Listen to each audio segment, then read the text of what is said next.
Hello, dear friends. Another podcast episode today. I am super excited to host international master Alex Astaneh. He's a three-time Irish chess champion. He's also a four-time member of Irish team in Olympiads. He's been coaching Irish juniors since 2005, and he's a full-time chess professional for almost 10 years now, I guess, Alex, maybe even more. So he wrote this monumental course on Chessable recently. It's called the Positional Chess Patterns Manual. It's an incredibly comprehensive course, and I'm super excited to talk to everything related to positional chess, strategy, chess thinking, and everything with you, Alex, today. I also created so many positional and strategy courses on Chessable, so you're a perfect guest for this podcast. Thank you so much for accepting the invitation and joining me today. Welcome.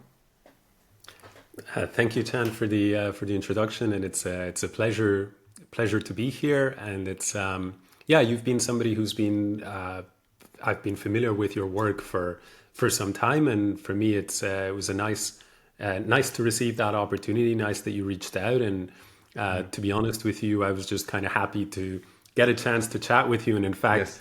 just now before we went live, I think if you Talk for like 40 minutes. Yeah. That's it, Yeah, it's a great pleasure to talk to you, Alex. Again, like if you think about the chess people, authors, I think your style, your courses, your teaching methods as well, it really comes close to my heart. And I also heard this from many people that you should talk to Alex Astaneh, and he's very close to your style as a teacher. I heard great things about your teaching style as well. So I'm super excited to dive into all things related to chess, coaching, improvement, adult improvement as well, because you work with players all the way from intermediate level all the way to master levels across the years. So there are so many things to talk about. Alex even prepared like around 35 positions for us guys. He's so well prepared today. I'm not sure if we have time to talk about every single position he came up with, but he will also show us some positions from his course to highlight his method, how the course is structured, and everything. So super excited.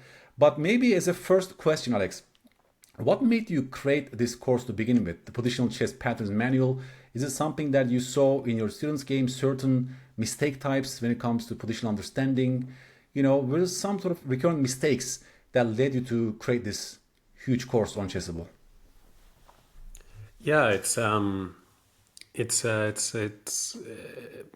I guess there's a short answer and a long answer. The short answer would be that I just wanted to put down on paper certain patterns that for me recur, certain ways of thinking about different positions, certain features of positions that keep cropping up. And I guess the long answer has more to do with my history as a chess coach. You mentioned off air that you balance, you wear several hats. There's chess coaching itself, which I imagine you're doing primarily on an individual level. And then you're creating the chess courses, and then of course also the YouTube channel. And for me, the main balancing act was just between coaching chess and eventually making these courses. And what I discovered over time is, I really love to coach, but the one thing that is taxing on me, or was taxing when I had many students and I was just doing that, I was doing nothing else. And so I would give about maybe 25 to 30 lessons per week. Wow. And one of the things that burnt me out was I kept repeating the same things.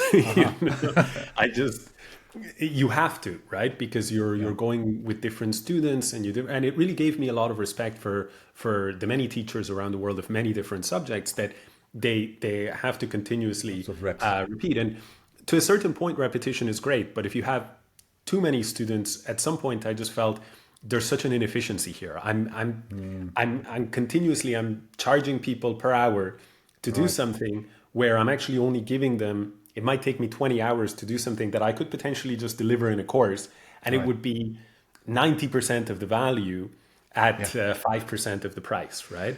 So nice. Yeah. So that it was really an organic thing, and so it was basically the non-tactical aspects, right? It's a positional course. The non-tactical mistakes that I kept seeing time and time again in my students, and the things I just kept repeating, and then one day I naively thought, you know what, this would be nice to make in a course. 1 or 2 months, I'll make the course. We'll have it there on paper. Maybe Yeah, only 3 take months. 1 month. And then, of course, at some point, I've reached a mental and emotional state that my friends and family are starting to get worried about To get me. worried about your mental health. 7 months into the project, and I'm still nowhere near the light. So, but yeah, that was kind of that was an organic thing. I guess you can probably relate to that point, right? Which is Yeah. when you have students sort of are actually the ones who guide you towards the areas that you want to teach in a course, Yes. right? Yes, it's so true. That's also how I structure my courses across the years. Through the years of coaching, I started compiling certain positions, given my students' mistakes, instructive mistakes. I compile them in a study, and then a pattern started to emerge. You know, they're like these typical mistake types that keep recurrent in their games. So I have to make it scalable. I have to make it like create a course also for my to also to become a better teacher myself. Yeah, because when you force yourself to teach something, that also makes you a better player, better teacher. So then it was like a win-win situation that was created. Also thanks to Chessable, right? Because Chessable also offered this platform to us, at least to me, because I was nobody back then. You know, this create your own course competition kicked in 2021. So I told myself, why don't I apply? I already have the material here. Let's apply, and maybe I can publish something. And then it was totally organic. People liked it. That came 5 of my other strategy courses across the years. But it was an organic growth, actually, that born from helping, actually, the real students, intermediate player students, and so on. So it seems like you have the same journey yourself, although your course is, I'm not sure, like maybe 10 times bigger than my average course. I forgot. It was like 130,000 words, right? This course that you created. It's almost like 700 pages or something. I mean, if you accept 250 words per page, it amounts to something insane size like that. So we are not talking about like a very small course or book in this case, guys. Just to show you the scale of these Chessable courses, they can be gigantic. Yeah, And and Alex is I one of also them. like to comment, by the way, and in that respect, you just shared your appreciation for Chessable. I have to appreciate Chessable in a different direction, which is their patience, because actually Yeah. initially they had asked me what I thought of the idea of creating a beginner's positional chess course, which I originally had agreed to, Okay. and then it morphed into this thing, Yeah. and and they were very flexible. I don't know if you've had that kind of an experience, but they Same. were like, okay, you want to do this, Yeah. we'll work with you. And I think, and this ties in with what we've already discussed, but I think that part of the reason why Chessable is flexible is that they understand that they the value of encouraging authors to pursue whatever they emotionally connect with. In my case, it was this material. Primarily, I work with intermediate level students, Yeah. and this is what spoke to me, and this is where I could sort of pour myself into much more Yes. so than if I tried to fit a more rigid framework. 100%. That's also crucial, I think, yeah, because we are working for long hours. We are just forcing ourselves to work. It has to be something that we find passion for, so through. Also, when it comes to my cases, you know, why do I have so many strategy courses? Why don't I create an opening course? Because so far, strategy was deep inside my heart. You know, that's what I love because it's very nice to break down ideas. You know, the why questions and so on. I find them very beautiful. Some of those patterns. That's what I went for so far, and you see the result. Yeah, I'm sure you already have success. By the way, this course is probably doing great so far, and that's also partly because of your heart that you put into the course, Alex, as a great teacher yourself. You will Yeah, later show us some positions, but I think it's just a beautiful cycle. Working with students led to courses, then you get feedback through the courses to maybe structure your next courses and so on. You know, like that's actually a beautiful cycle that once you set it up like that, it leads to beautiful directions, as it did for my case at least since last 4 years. Yeah, yeah. There's also, I think, okay, we'll go. If you allow me to go off on a little tangent. of course. I when I was growing up, and I think we're quite similar in age. So at the time, the Magnus Carlsen of the time was Gary Kasparov, right? Who of Yeah, course is still a household name today, but and I'm sure always will be. But Kasparov had a very different mindset, maybe influenced by that more rigid Soviet thinking, let's say, than Magnus Carlsen, right? Who does things his own way with more kind of flexibility in his approach to preparation and things like this, and a little bit more of an emphasis on fun. Whereas Kasparov seemed to emphasize, to me at least, more discipline and systematic work. It makes you think of the likes of Botvinnik and Botvinnik school of thought, yes. Exactly, right? Who was, one of Kasparov's big teachers, right? Yeah. And so when I first got into coaching, I started coaching children, and I thought, the best idea will be if I bring a Kasparovian mentality to teaching 14-year-olds, right? Yes. Let me tell you, it did not work particularly well. Did not work. No. And the kids, at some point, basically was highlighted to me, perhaps by the parents, if not by the children themselves, it's like, there needs to be an element of fun here. And it made me reassess my relationship to teaching, where initially I was trying to hyper-focus on the immediate results and just find out, like almost like a computer, what is the most effective way of training, and let's just do that. Like pretend everybody is a machine. Right. And that idea quickly became dispelled, right, as the right way to go. And how I think this ties in a little bit with my coaching today and also courses is that what I've found over the years with students is that the students who actually stay long enough working with me as a coach to create significant improvements are the ones who are having fun, where we have a good connection on a human level, all these different elements. And on top of all of this, we do work. And I feel like I might be off the mark, but I feel like you bring that philosophy to your courses as well. Like when I see your courses, and I should disclose, I haven't done a deep dive into any specific course of yours, but when I see your courses, I get the feeling like your personality, it shines through, right? There's a certain artistic flavor to the course titles. There's a kind of, you seem to be quite detail oriented and structured and organized. And this actually creates like a relationship between the student and the author that is quite personal, in the same way, maybe a less extreme version than in individual one-on-one lessons. But I feel like it nevertheless, people aren't just buying a course or the explanation. They're buying into your personal, let's say, journey and where you are with chess. I don't know if what I say resonates with you. So true. I also get similar comments on my YouTube channel from time to time. They say, I regain my passion for the game. I find this fun after you. Also on Chessable courses. One of the big comments on my calculation course was like, he teaches us all the fundamentals in a structured way, but the course is actually fun, He never thought that calculation would be fun. Like it looks like strenuous, effortful task. That was the biggest surprise to him. And that really resonated with me because he found it fun to go through the course for the entire, it was a very hard course, by the way. It's not by no means easy, but that comment really struck me, that you can find that middle ground that also makes things fun, show your own personality, as you say, as a teacher. Come up with certain maybe terms like chess crimes, or you can use your own vocabulary sometimes, to also resonate with your style, and people definitely see it ultimately. And I guess you all say the same thing in your course because I got it. I started studying it, by the way, guys, myself, to brush up on my intuition on positional chess.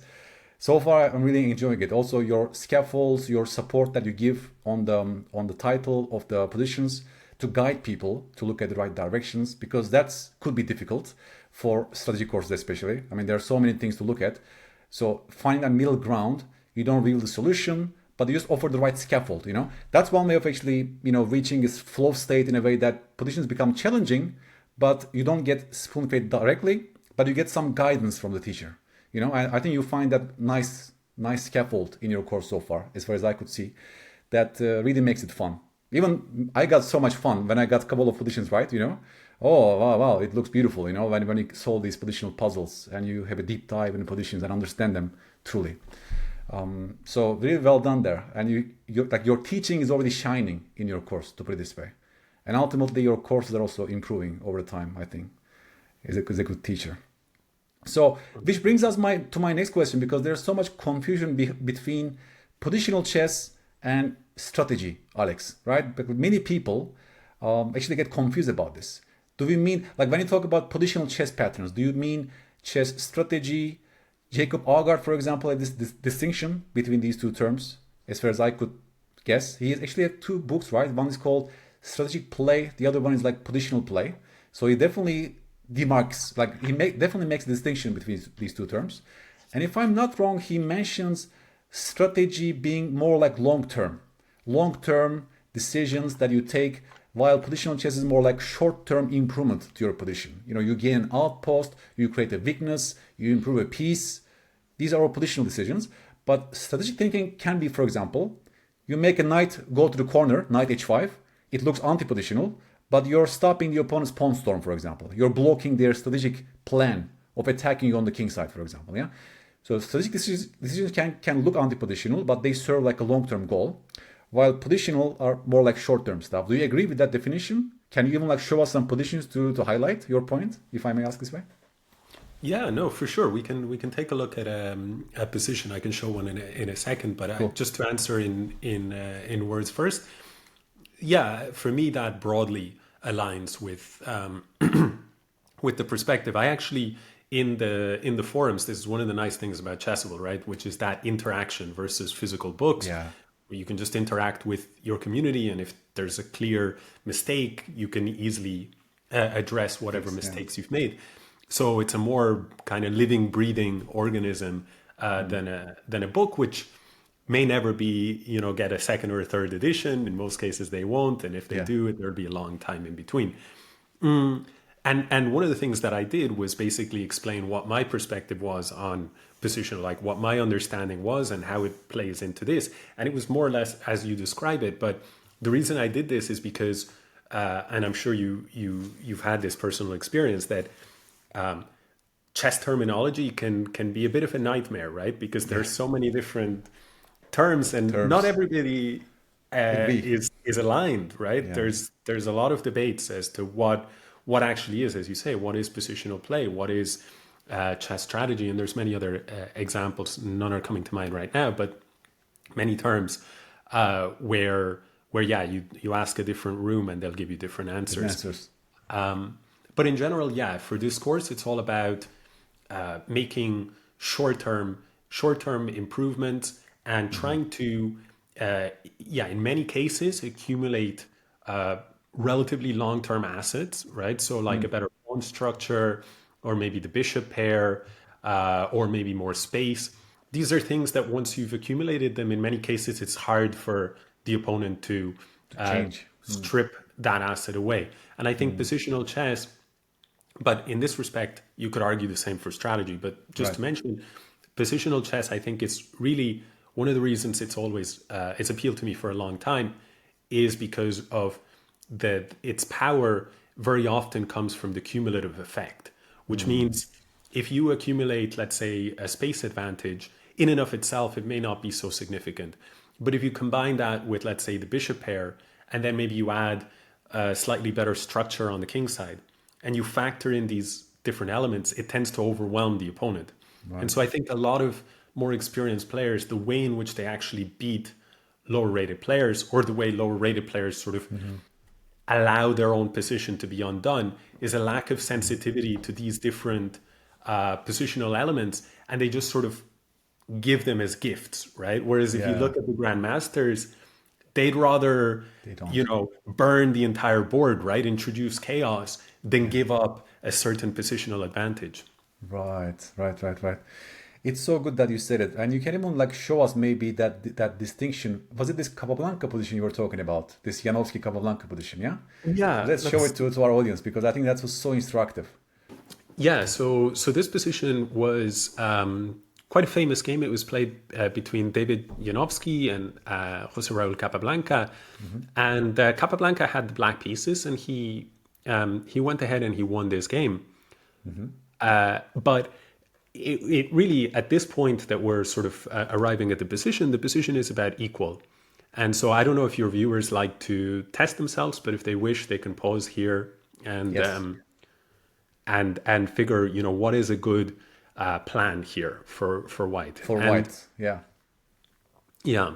And given the fact that, this is a positional patterns manual where we're focusing really on these short-term improvements or not giving your opponent something that allows them to easily improve their position, it's only, going to be a few moves. And we'll show the answer now. Well, first of all, Janowski, he played the move pawn to e5. And it's an understandable mistake because one of the things that we're taught is, for example, the advantage of space. So it would seem that this move, which gains time against this bishop, and at the same time grabs space here in the center, it would appear to make sense. But it turns out to be a very significant mistake. And the reason why is that after the bishop simply dropped back, the problem that white has is, and I think you made a course on burying pieces, right? Yes. And so you're probably screaming that Yeah, right I know. now. Yeah, I mean, the knight is already like terrible. Yeah, I mean, I look at a knight on d2. Yeah, terrible piece, unfortunately. There was an outpost on e5. You filled the outpost with the pawn as well. That really cringes me. White had the outpost on e5 without pushing the pawn to e5. Right? We are coming there, I guess, Alex. But yeah, that was sad to see. Can I also comment one thing? Because many players would say e5 should be good because knights like close positions. That's how they would judge the move e5. Right? White is a knight, black doesn't. So white is closing the position with e5. Should be good for white. Those kind of general principles. Yeah, and this is the kind of thing, Chan, that keeps us in a job, because Yeah, exactly. Clear those misconceptions. chess is complicated and it's very frustrating for students. I'm sure that you've had these kind of conversations with students where it's like at some point they express, almost angry, they express, hey, I'm learning all these different concepts. And then I'm overwhelmed by the amount of different exceptions to the rule, right? I thought space advantage was good, but here grabbing it is bad. I thought close positions were good for the knight, but here apparently it's bad. And I don't know if you have any views on that, but my own take on it is that the rules and the guidelines, they're valuable, but they're all nested within a kind of a hierarchy. So the real skill lies in understanding which of the rules need to be applied, need to be followed at any given instance. I don't know what your perspective is. Yeah. I mean, even when it comes to learning a new skill, we talk about Bloom's taxonomy. There are different levels of expertise. You first memorize and then you let's say understand and then you apply. But then you start analyze, which means you can compare different ideas, you can compare different plans or let's say principles. Then there's also evaluate. A level higher, there's evaluate, which means do you know the priority between these two principles? Let's say those ideas. Do you know which one to put first in that given position? Yeah, evaluation becomes even more higher to at some point of your expertise. Yeah, to do masters, of course, they evaluate better than intermediate players and vice versa. And chess being such a complex game, having so many conflicting principles, it becomes a tiebreaker, of course, yeah? That comes with experience, that comes with accumulation of patterns and chunks, as we discussed. That is not easy at all for many players. Doesn't mean that we should not talk about them. That still makes it instructive, I would say, yeah? Talk about and explain those concepts to beginners, break it down to its core. But we cannot expect perfection, of course, chess is too complex. For that, to always apply a certain algorithm and always have the same, right answers in the end. It's hard. But I'm totally with you. Yeah, that's what makes chess a difficult sport in some sense. So many conflicting principles that you have to judge yourself at all times. What is the most important in this case? Yeah. Okay. Yeah. So can you describe to us then this little plan because you haven't revealed the solution yet. Yeah, because let's ask our audience again, just one more time. Now Alex showed us the bad move from white. Can you guess how Janowski should have fought in this position? The only way to establish equality, I believe. And it will be spaced repetition for you guys because I used this position also in one of my videos before. It is such a classical game that I'm sure good followers of the channel know this position. But yeah, you can show the solution, Alex. Now we know E5 is not correct. Yeah, so the solution is to capture one of these two pawns. It doesn't really matter which one, because no matter which one you take, black is going to have to recapture, so you're going to get the same structure. And here, if it were black to play, black would be doing wonderfully because they would almost certainly look to play f4. If you look at the structure, one of the potential concerns for black is that they have this light squared bishop, which may be a little bit passive, even though, to be fair, it has this nice diagonal. Yeah. Nevertheless, if they could play f4, could be space grabbing and also aid their bishop. But white is in time and can play f4 themselves. And the idea is that they want to drive this knight to e5. So it's all about doing the opposite of the title of your book, right? Like unburying, unburying your pieces. But I created one more course on the reverse. It's called The Art of Awakening Pieces. So white is now awakening the knight. Yeah, this is an awakening move. The knight is waking up after f4. That's beautiful. Yeah, I'm actually excited. I'd be very curious if you don't mind, if you do actually, as we work through different positions, I'd be very happy to listen to how you relate them back to your own courses if there is a position. Because I think actually, as you mentioned earlier, our course, my course and your courses, they're not fundamentally so different, right? It's just, I think you take a little bit more of a narrower focus with a specific topic. 100%. Yeah. Even our explanations, our prompts, I checked your course. They're actually very similar. I mean, I was like, wow. I mean, it was very, very similar and nice. I mean, I was like, I think you're the closest author to my style on Chessable. You know, it was so interesting to observe the course. Very, very interesting and nice explanations in this one. Yes. Let's go through. This was the only way to survive for white, right? Because the knight is coming to e5. And you mentioned like a power outpost or something, right? This score on e5. You have a turn for this. So that was actually one of the other motivations behind creating the course, which was there's a couple of different concepts that I would mention to my students, but I didn't see them being referenced so often in the literature. And I'm sure that they have been. Because there's more books on chess written than I could ever read. But one of these was this idea of a power outpost, which is basically just a regular outpost would be this one right here, let's say on e5. Whereas a power outpost, as I define it, is one where two pawns control the square. And this turns out to have a very significant effect on decision making because after this move f4 is played, let's say black now were to expand with a move like b5, the knight is coming to f3 and we've got the e5 square. And let's say that black now anticipates and decides he wants to keep the bishop pair, and after knight e5 just drop king g8. And what we see is that black's strategy, if we want to speak of the distinction between positional decision making and strategy, black's strategy here is to play around the knight. Right. Whereas what I would say would be a more positional decision would be whether or not to capture. Excuse me. Interesting distinction you just draw here, guys. I hope you follow it. Yeah. And now the problem whenever you capture a piece that is on a power outpost or whatever term you prefer to use, the problem is that no matter which way white recaptures, you now have a protected pawn. In many cases, that pawn can be a protected pass pawn, which really lends strength to it.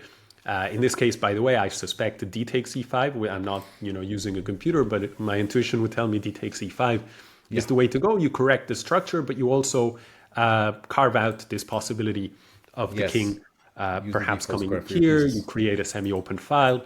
Yeah. Again, these are the topics that are discussed within the course, right? Like things like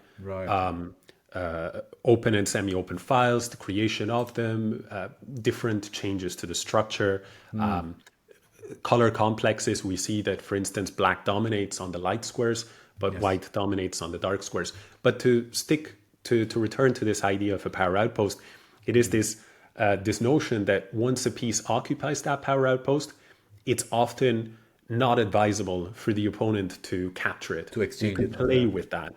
Yes, yes. And that's a strategic approach, right? Playing around that knight, for example, becomes black's plan from this position. It's like, Exactly. There's nothing really concrete. It's just that black, in a sense, understands that the positional decision to capture would be ill-advised, and so they have a longer-term vision of how they're going to play. But the thing is, the knight has gone from being a buried piece to an awakened piece, to use your terms, and that difference, I don't know if this is a guideline that resonates with you, but one thing that I share with my students, because I really think it's quite a reliable rule of thumb in the game of chess, where almost nothing is reliable. One that I found to be relatively reliable is that a stable, centralized knight tends to offset the bishop pair. So almost always, if you look at a position, if one side has the bishop pair, very often there's an advantage. But if the other side's got, say, a bishop and a knight, but their knight is stable and centralized, you'll usually see approximate equality. And this would be an example of that. interesting. Doesn't necessarily have to be an outpost, but if it's an outpost, then probably it's even better, like on e5, because no black pawn can chase that knight from the structure. But even in some positions, you might say, even for example, some semi-open e-file positions, there was a pawn on f7, let's say, it will be also positionally not sound for black to push f6 to chase the knight, because then it could create, for example, e6 weak pawn, right? Maybe even in those positions, a stable knight, I'm not sure whether that's what you mean, could also offset the bishop pair potentially. Right? Yeah, it depends. Depends on the context, right? of course. It's very, very concrete. Like in this case, for instance, if the pawn was on f7, then I would say that black would have a significant advantage, Yes. because f6 is a weakening of light squares, but black has the unopposed light squared bishop. But in another situation, as you point out, f6 may be very undesirable, in which case then yes, it's stable. There's a kind of sometimes it's hard to pin down what exactly we mean by stability. Yes. But yeah, interesting thought. For sure, it's optically also positionally better for knight to be placed on e5 than on d2. Can you go back to the actual game continuation? Because he played e5 at that moment, right? Yeah. And here, again, what is Capablanca's winning plan? We talk about strategic play. Yeah, after bishop e7, for example. If you have to ask yourself, like, how does black win this position? Do you want me to flip the board, or we leave it as is? Yeah, let's flip. Let's look at Mr. Capablanca's side. Yeah. History favors the winners. It looks very different, right? It looks very different with black right now. Yeah, it looks good. What makes this position better for black, and how should black play this position? Yeah, there's also, by the way, one other detail in the decision that Janowski should have taken of capturing, which is that in general, when you have a dark squared bishop, you want to align the pawns on the complementary color, right? Yes. You want them primarily on light. And the reason for this is because if they're on light, they create a harmony of control where you have balanced control between your light squares that are being supported structurally and your dark squares that are being supported by your dark squared piece, which is your bishop. On the other hand, there's also the fact that if the pawns are on dark squares, they interfere with the activity of your bishop itself. So it's a double whammy. And so that would, it's funny how far chess has come, that nowadays you would have to, do unspeakable things to force a grandmaster today to play a move like e5, right? Yeah, it's amazing. To answer your question, I mean, in terms of the Capablanca's broad strategy here, it's not, there's not a specific sequence in mind. It's undefined. It's less tangible, less clear. But the broad strategy relates to a combination of having the more active pieces, but also having available pawn breaks. Pawn breaks. Yeah. b5, b4 is one. Maybe g5 is coming later on, yeah, on the king side. Maybe some h5, h4s potentially. Some breaks ideas for the bishop pair. Yeah. That's a longer game, probably. Yeah, he played b5, b4 at some point, if I'm not wrong. Yeah, he probably played on both sides. I forgot. Yeah, I'll show it now. Yeah. But I'll also say, like, one of the subtle advantages of having the bishop pair is that if the game then becomes a game of pawn breaks, the side with the bishop pair tends to have the advantage, because if the other side starts breaking, they start to open up the position. Yes. Which favors the bishops. Yes. So white tried to keep everything shut down, but now we see b5 with this idea of looking for b4. And it's very instructive how Capablanca actually arranges his pieces. He goes rook a4, king e3, and then rook a8. A kind of a more typical approach, let's say, might be to go here to look for b4. That's right. But the way he does it, he actually sets up the threat of winning a piece because of this this pin along the a file. So I thought that was he also stops white from playing bishop b4 and trading those bishops, right? If he went rook b8, white might even consider, I would say, moves like bishop b8, because that bishop was a terrible piece, right? 100%, yeah. So he stops that as well. Beautiful. Yeah, exactly right. And after king e3, rook goes to a8. Now white has to surrender the file. And now I think this is really nice. One of the things, again, I'm sure that it's a conversation you have very often with your students, but that principle of do not rush in endgames. Yeah. Yes. And here we see Capablanca, because what I like to say is you should rush directly, like the urgency you feel is kind of directly proportional to the speed of your opponent's plans or the availability of counterplay for them, right? So if your opponent is about to, is throwing the entire house at your king, you better rush, right? Right. If your opponent is just shuffling their king, you better make all the improving moves, because they've already achieved their best setup, their best configuration. Yeah. Great signal to understand when to play fast and when to slow down and take our time. Nice. Yeah. And the game goes like this. I mean, he's trying to activate the knight via some other route. Here maybe via c2. But the problem, of course, is and this is not positional play, but rather this element of dynamics, right? Which is after knight to c2. Well, black may already be ready to invade. Right. So white went king to f3, trying to patch things up. G takes f, and now rook a to a8.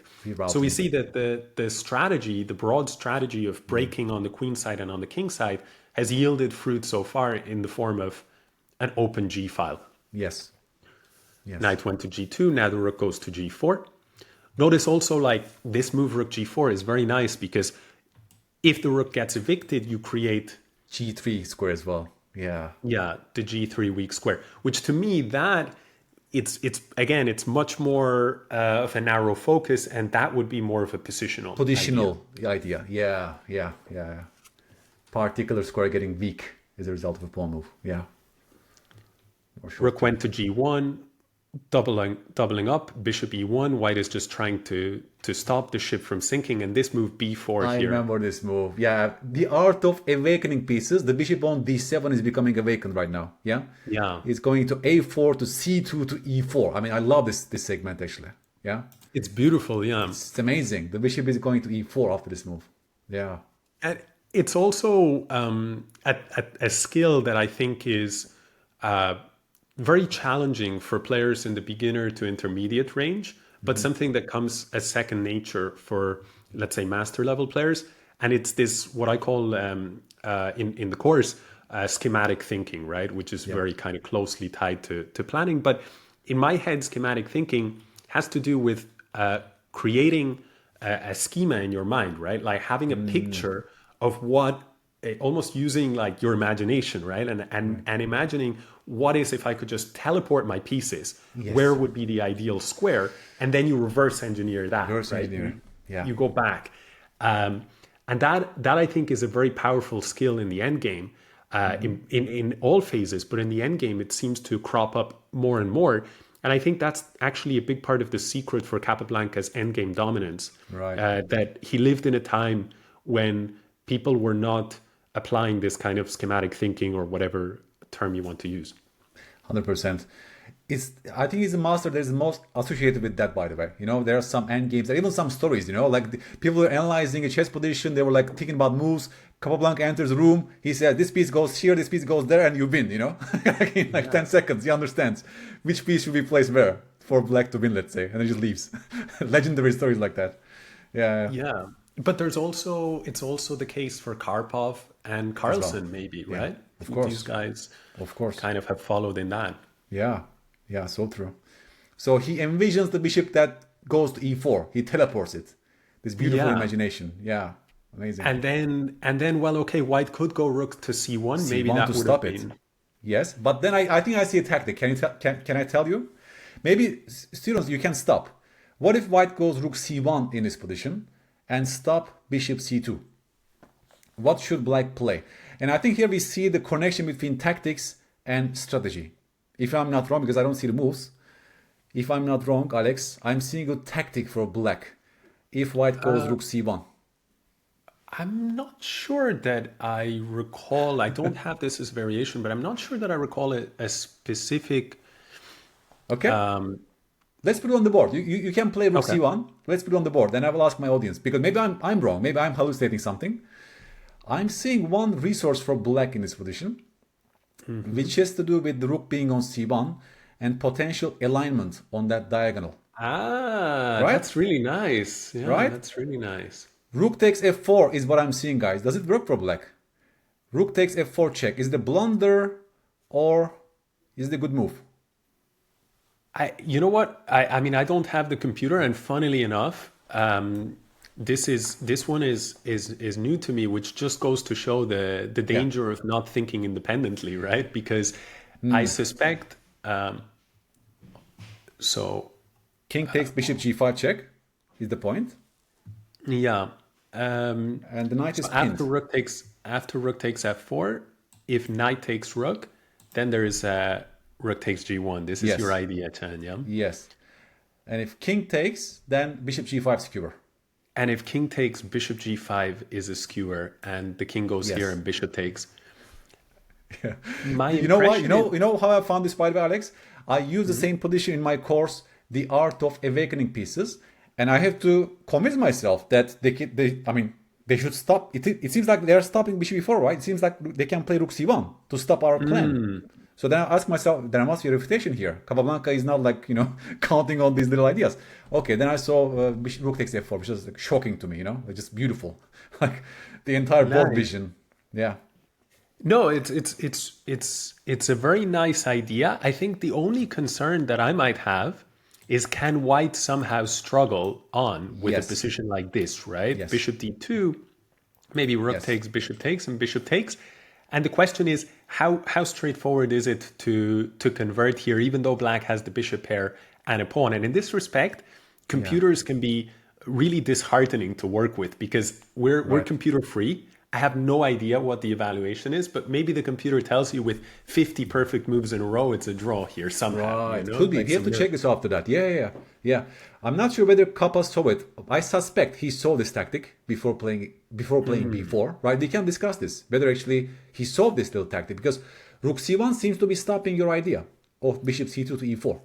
Right? Yeah, but I would wonder if, let's say, after rook c1, Capablanca perhaps saw the tactic of rook takes f4. But then figured, well, anyway, first of all, psychologically, my opponent needs to either completely miss it, or more than likely they'll see the tactic, because Janowski was a very strong player. They'll probably see the tactic, and they'll want to avoid that sequence, or they have to calculate. And if not, worst comes to worst, maybe Capablanca's intention was to move like rook b8. I have no idea. Pick up the pawn. Anyways, yes. It's just speculation, but it's a very nice, and I have to admit, I completely was oblivious to this because I know this position while preparing for that video and the course. That otherwise it would be difficult for me to see it live. No. Cool. No, but it's also very instructive, because it's like what we teach students, right? Look for checks, right? And, Look for checks. Yeah, exactly, exactly. Check capture threat algorithm. It's beautiful, yeah. And yeah, but Janowski didn't do this. He went rook a1, bishop went to c2, Then bishop and e4. yeah, Wow. Look at the it's bishop. just absolutely beautiful here. H5, H4 is then- coming. Yeah. H4 Yeah. finally. Mm-hmm. And This is the that piece. was basically it. I mean, Janowski took here Yeah. to get this bishop, but Yes. it's game over because of The king is also cut off. Mm-hmm. yeah. Yeah, 2 rooks. And even though it looks as though hey, white has a pawn, a bishop, you Yeah. could only pick up one other pawn, but actually there's just nothing to be done against this Against rook a3. nasty. The king is the problem. Nasty, Yeah. 'cause if you try to run, Rook h2. Nice. you get hunted this way. Amazing game. Yeah. So that really showcased to us the difference between positional chess and broader strategic thinking and long-term planning in certain positions. Clarified some misconceptions about knights liking close positions and how chess has improved, like chess skill has improved across the years. As you said, Alex, it will be real chess crime for masters to make moves like e5 in the current times, right? Which brings me to this question of the preparation for this course. You looked at almost 12,000 games while prepping this huge course of yours. And you mostly looked at Blitz games as well, right? By Magnus, by some strong players, by your own games. Tell us a little bit about that process of this course creation and why did you choose Blitz games particularly? Yeah, so the reason why I chose Blitz games was kind of there were a couple of reasons. The first was I wanted to collect quite a lot of examples, and in order to collect a lot of examples, what I was focusing on were essentially like swing points in the evaluation, right? Situations where there's been at least, let's say, a 1-point swing, but there's been no tactical blunder. So by that, we mean, let's say that white is plus 0.5, and suddenly they make a move and it's now minus 0.7. So there's been a 1.2 swing in the evaluation, but they haven't blundered any tactic, which means that is a very significant positional mistake. Positional mistake. Yeah. And the thing about if you actually try to accumulate many different examples using, let's say, classical games, classical time control games played in Tata Steel or in the World Championship, good luck, right? Good luck actually finding so many examples. Because the level has just become extremely high. So I think that it needs to be what will happen is that the examples of mistakes are going to be so obscured, right? They're going to be so advanced that they escaped the vision of the world's best players when they have so much time and so much focus. That's not the battleground for mistakes, and that's not the world we live in. It reminds me of a sentence that a friend of mine who's he's a GM, and he said, so he's about 2,500 rated, and he said to me one time, we were just working, we were doing a kind of a little mini training camp of sorts, and at some point he said the words to me. He said, "Listen, Alex, you have to get one thing into your head. These guys are not playing the same game as us, right? They're playing a different game." I'm like, "What? I thought we were playing chess. No. Different game." Yeah, they are playing a different game, my friend. Yeah. And so I wanted to make sure that the material was something that connected with 99.9% of chess players' experience. So that was one of the reasons. Now the second thing that made me feel like this was not such a bad idea, besides that it would be kind of easier to get the type of difficulty of mistake that replicates the mistakes that the target audience would be making. The second reason is I think that there's really no justification for discriminating against Blitz games, because the Blitz games that I selected were primarily of players like Magnus Carlsen, right? Right. I mean, absolute elite Blitz. Magnus was the guy who appears the most, but then there's a few other like elite Blitz players. And it's hard to estimate what, if you translated their play, I'm sure somebody could do this work, but if you translated their play and approximated what their FIDE rating strength is in Blitz, I'd be pretty sure that it's definitely not below 2000. Let's put it that way, right? For sure. So again, I mean, you get a pretty large sample of pretty high level games. I don't want to say an exact number because I don't know. But I saw, and I mean, we can look at one example I can show you in a couple of minutes. If Magnus playing a Blitz game is just, it makes you just question a lot of things, right? Like, how is he able to play? How he handles all this in a Blitz game. In a Blitz game, right? And then, you know, if you see something like that, to me, it says, okay, this is a good material, good kind of canvas to paint on, so to speak. So that was another one of the reasons. And the last thing is, I wanted to, you know, unlike you, right? I don't have a deep academic background, and I think that this is one of your edges, let's say, as a creator, which is that you're probably pretty comfortable. I'm just speculating, but you're probably pretty comfortable doing like well thought out research that sort of tries to avoid certain biases and things like this, crunching data, all these things, because you had to do it as part of your academic path. So those transferable skills you can then bring into this. But for myself, I didn't do a PhD on anything, right? And anyway, my academic background is non-technical, right? It's in law, right? You studied law, yeah. So it's not really something where I'm used to working with data, right? Like on a large level. And so the reason I bring this up is that I wanted to try to create a fair representation of the most common mistakes. So I figured somebody smarter than me could probably do this with a computer over a couple of days. But what I'll do is I'll just I'll brute force it, and I'll just look through, you know, what ended up being about 12,000 positions. And the idea was that by actually manually spotting like where are the different swing points, and then tagging all of those, and then putting all those different positions that I felt were instructive, bucketing them into 8 major categories, then that would give me an idea, dependent on how many exercises ended up in each of these categories. It would give me an idea of what type of mistakes happen more frequently or less frequently. So it didn't start off with me having the idea of 8 categories. I was speculating, and I was just putting things. I think at some point I had maybe 15 categories, and then I realized, wait a second, this category has very few examples. I can kind of merge this with another one, and if I tweak the title, that's how it sort of was developed. My idea was to try to produce a course that, because it was a pretty broad scope, I'm limited in how deep I can go into anything, but I was hoping that at least it would be a fair distribution of exercises and categories.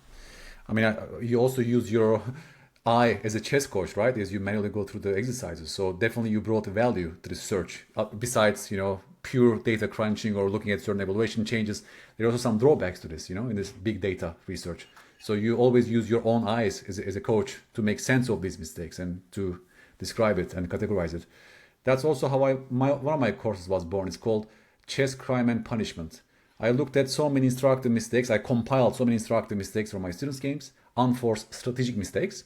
And only after I get all the positions, 4 basic categories emerged, you know, like planless play, losing time and development and things like this. But I didn't start with those categories. It just emerged over time as I looked through those mistakes with a human eye. So definitely there's some value to this as well, to what you did. Okay, so the use of which Blitz is actually also one reason I think is that classical games are quite, as you say, nuanced, especially between, you know, strong players, lots of computer preparation and things like this. So looking at Blitz also is one good idea to get these instructive points. But yeah, I'm very curious about this Carlsen handling positions in a Blitz game. If you want to show me how he plays Blitz chess, which is actually Not a surprise that he plays amazingly. We can have a look at his handling of those positions. That's a Blitz game, I believe, between Magnus Carlsen and Fedoseev, right?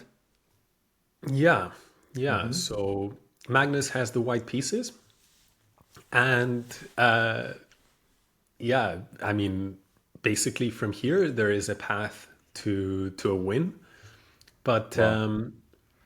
And the but win is you not like purely tactical, but like positional improvements will come from here, one by one, or yeah. what? Uh-huh. So it's not like, white to play and win material like in two moves by force, but more like make a decision. It's yeah, but it's a combination, and actually, this touches on a very Uh-huh. important point, which for me, it's really hard to distinguish between positional and tactical play sometimes, right? Right. Because they there's an interplay between the Yeah. two. So we can walk through the positional elements, but I mean, if you were to put this position in a calculation course, um, I don't think anybody would have a strong argument against it appearing there. Right. Right. Let's see. So my hunch is that that knight is coming to c3 or maybe go back to d6 to blockade our pawn on d5. It looks like I'm looking at bishop takes b5 trade right now. I'm also seeing dark square issues around the black king, of course. I have a bishop on h6. So dark square seems to be also in white's hands. Yeah. Long term, black has 2 versus 1 on the queen side, right? So I'm also looking at these long term factors. So maybe that's a signal for me to act more dynamically, potentially, and get some advantages. Yeah. I also have a big pawn on d5, right? That's an isolated pawn on d5 as well. So I'm Yeah. just looking at these broader things first, right? Just observing what's going on. As I say, it's like an orientation phase. I just try to orient myself to the position as I never seen this before. Yeah. Right? So in that sense, just for these knight c3, knight d6 ideas, bishop takes b5 makes sense because the bishop also doesn't do much on f1, right? It's already blocked by the pawn on d5, for example. And maybe Yeah. that intensifies my dark square control because that knight also controls those dark squares. So I want to create play on those dark square complex, let's say, if we talk about color complex weaknesses in this position. But I Yeah. try to understand the follow-up, like what will be my follow-up to, let's say, rook takes b5. Maybe queen d4 comes to mind. It's a very, of course, forcing move in some sense. Yeah. You know, maybe forcing f6 could be an idea for me to. Although even after f6, if f6 looks like a move that doesn't really hurt black's position so much at first sight. They cover certain dark squares with their pawns. So I'm not Hmm. convinced, like, positionally, is it really terrible for black to push the pawn to f6? I'm just, thinking out loud right now. I'm just, trying to understand Yeah. what's going on. There's also, of course, this d6 option after rook takes b5. D6 option is also there. Like if black takes, maybe queen takes d6 to come into their position potentially is an idea, right? But these are my observations so far. I'm not sure whether I'm in the right track. Is it, for example, the correct move? Bishop takes b5. Even then, I'm not sure. Maybe you can Yeah, guide no, us. you're Yeah. absolutely on the correct track, and I really like the way in which you analyze the position because it speaks to my own process, right? You first try to paint in broad brush in broad Yeah. with a broad brush, and then later on you dive into the nitty gritty. And I think that's actually Specifics. something that trips up a lot of less experienced players that they Right. they actually go into the specifics a little too Directly quickly. start calculating moves. Yes. Yes. Yeah. It's so true, Alex. As a coach across the years, that's one thing that I actually observe myself. People don't spend enough time in this first, let's say, orientation stage to get information about the position, this broader brushes. Yeah. Exactly. Yeah, exactly. And so you're right. Shall we put the first move on Yeah. the board? Let's put the first one on the board. Bishop takes b5, which, by the way, it's as exactly as you said, right? When you see this structure here and this, you see I have as white the unopposed dark squared bishop means Right. anyway my piece control over the dark squares will be greater than my opponent's. Um, and then all the kingside pawns, besides the e7 one, but the ones immediately in front of the king are all on light squares, so no Right. structural control. And then this other thing, right, which catches some players out, which is something you observed. The knight on light covers dark. The knight on dark covers light. And that's a kind of an Right. optical illusion, right? For some people, they see the knights on light squares, and they actually, if I say to them, for example, okay, if I take a position like this and I say, highlight to me what pieces help black to sort of black along the light squares. Some less experienced students will highlight the knights because they see it's the only piece, right? That if it's Right. on a light square, it actually protects the opposite color. By the way, I saw one more tactical idea right now, like ideas come to me right now. So one little tactical pattern is this. Bishop takes b5, rook takes b5, queen d4, f6. I thought f6 only favors black, but now I'm seeing one more thing. After d6 at that moment, the rook on b5 is unprotected, and there is queen c4 double attack ideas. Am I on the right Very track, nice. Alex? I'm getting close to the solution, right? Well, it's a nice idea, absolutely, and in some variations That might be that can also play a relevant. role, Okay, cool. which is Cool. very important. Yeah, this is the but you point out, yeah, this is the interplay between positional and dynamic And and dynamic positional tactics. and play and tactics. Yeah. It's from a positional standpoint, you're motivated to take because it controls dark squares, but Yeah. also from a more dynamic perspective, you now bring this rook into a state where it's undefended, right? Loose And piece on b5 and loose pieces drop off, as John Nunn says. They're always relevant tactically. Yes. exactly right. Yeah. And so now the question is, you mentioned a couple of possibilities here. Do you Right. want me to continue or do you want to? Yeah, the only question is, should we start with queen d4 first or with d6 first? Now it sort of comes to a move order trick Yeah. in some sense. Like that's what I'm thinking right now. I have the idea set, broader brushes. I want to combine them. So one of the things I can tell you just and to the viewers just as a little bit of a hint is after queen d4, you're right.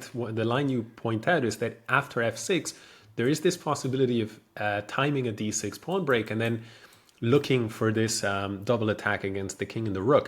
But There's also after knight f6 potentially. yes, There's also knight exactly. f6 defense. Yes. Very nice. Very nice. Knight f6, and then the Yeah. problem is white starts to get into trouble because the pawn on d5, if we put that on the Is board, already, yeah, exactly in trouble on d5. yeah, d6 doesn't work as well because of even queen takes d6 and the knight is covering the rook on yeah, e8. Wow. exactly, some variation like Yeah, this, yeah, yeah. I mean, again, and you could do something like this. yeah, Would even be rook lovely e5, for example. if your Yeah, pawn yeah, was here, yeah, but there's just yeah. enough. Yes. Wow. Wow. Okay. Okay. Now, keep in So mind, by the way, at this point, both of us would have flagged about 3 times. we are done. The game is over. Yeah. The game is already over. Yeah, yeah. Lost Zero on one, time. and Yeah. Yeah. Next game. exactly. But Magnus is doing all of this, in a blitz game. I mean, it's just Incredible. completely crazy. Incredible. Yeah. So anyway, he finds bishop takes b5, but now, yeah, queen d4 has that problem. Okay. Let's start with d6 first, if I may. But Yeah, even d6, right? Is it that clear after takes? yeah. Because then queen d4. Or maybe you can First even of take all, on e8 first and then queen d4. Right. Right. I see it first of all, now. though, let me quiz you on Okay. this one because Yeah, this one please. is insane. Okay, what happens if just e6, Of right? course, they can even play e6, of course. Yes, yes, yes. Okay. Because Not let's say easy. you try something like rook c7, which would be my human Rook thought. c7, of course, is natural, yeah? Yeah. But rook d5, and suddenly I don't know how you're gonna, the queen gets hit, Right. and they're gonna take your pawn on d6, and suddenly black will be a couple of pawns to the good, and you're probably gonna lose. And so this is not clear, but there is a different direction. There's a different direction after e6. It was just insane. And he found all this in Blitz. Okay. Well, to be fair, Fedoseev didn't play e6. He played a different move, which we'll see after. I'll say it's queen Queen d4. d4 again, yeah. I thought this doesn't make much sense after e6. What has changed? Knight f6, white to play. Okay, rook c8 and queen f6. Beautiful. Is that correct? It's so nice. Rook c8 and queen f6. Yeah, yeah. You get mated. Wow. Okay, so this is the main point of queen What d4. if I go rook d5 to try You keep tricking me, Alex. I make you work for a chance. It's not over until it's over. Okay, queen f6, rook e8, mate. Yeah, finally. Exactly. Yeah. Finally. Even this rook d5 changes nothing. Yeah, It's really now it's a mate. very beautiful idea. But if queen takes rook, queen takes queen c3. Oh, there's also queen c3. That's insane. And now then comes d7 most likely. d7, yeah. Then, yeah, and we drop the rook on e1 with check. Yeah, sure. It's crazy. You drop everything, right? Okay. I'm not It's sure just how much great. of this Magnus saw before taking on b5. We're going to have faith in We the one have that to trust the world champion. Yeah.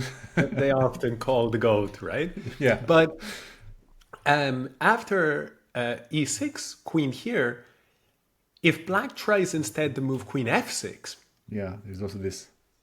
looks pretty good. And this is a move that is just incredible here. I mean, not incredible, but I mean it's a very nice touch.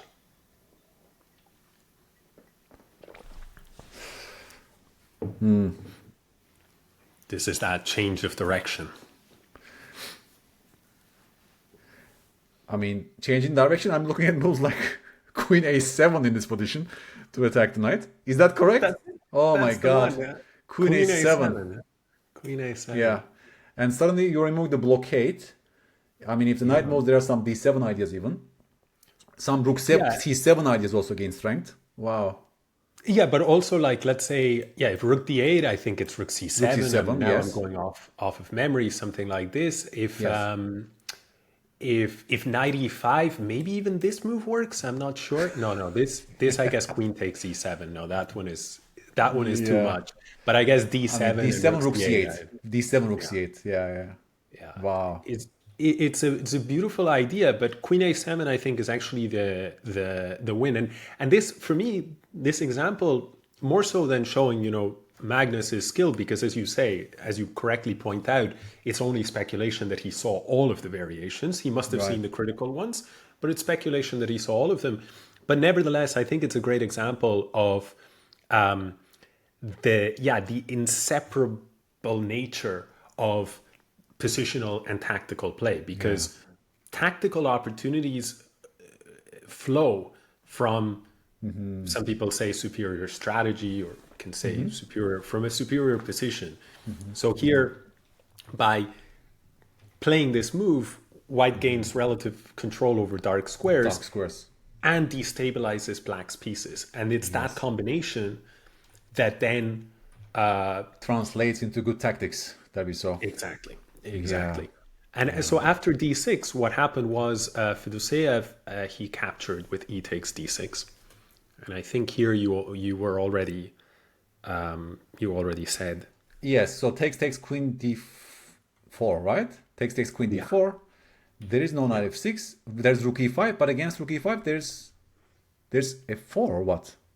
But rook f4 allows rook e1 check, right? Or what? Rook e5. Rook e5, there would be, I think, f4, and then if rook e1, maybe just king h2. Maybe just king h2.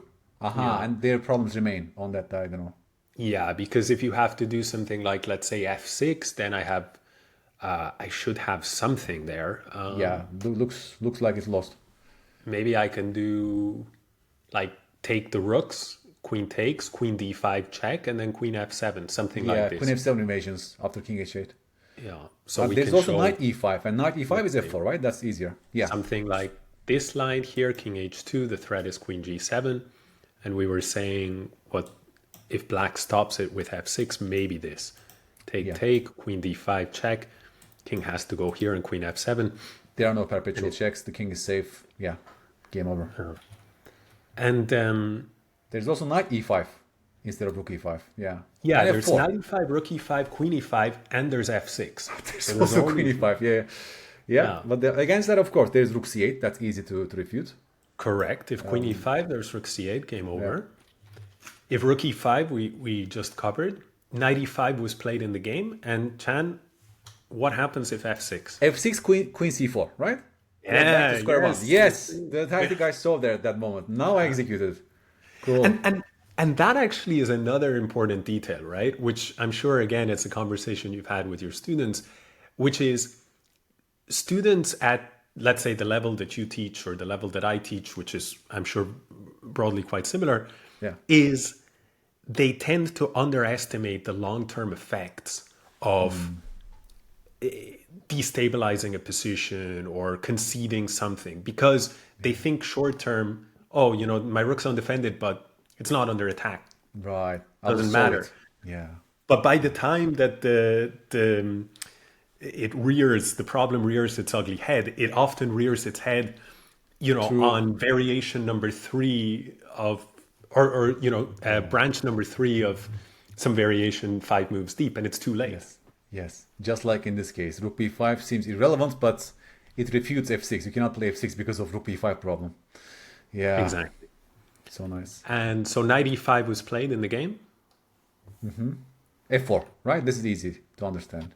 F4. The knight Yeah. cannot And move and guard g7, and the queen is also quite stable on d4, so you cannot chase my queen away from that diagonal. And yeah, And that was it. That was piece. basically Fedoseev tried rook c5 to transition into this endgame. I see. Yeah.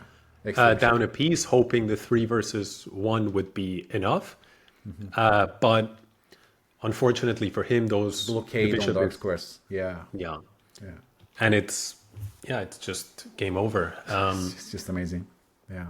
So yeah, if we take a look back, I mean, here Magnus plays the only move to the only path, take the knight, then only d6. Only d6, because queen d4, knight f6, suddenly the game is shifting. Yeah. Very important. Exactly. And here takes only because Yeah. notice the importance of taking. One of the factors is you force the queen to transfer to a light Dark square. square. Dark squares are becoming weaker. Yes. Exactly. It's all, and so this example, I think I put it in the color complexes a chapter, because it's not about one specific dark square weakness. It's about the entire collection. Color complex. Yeah.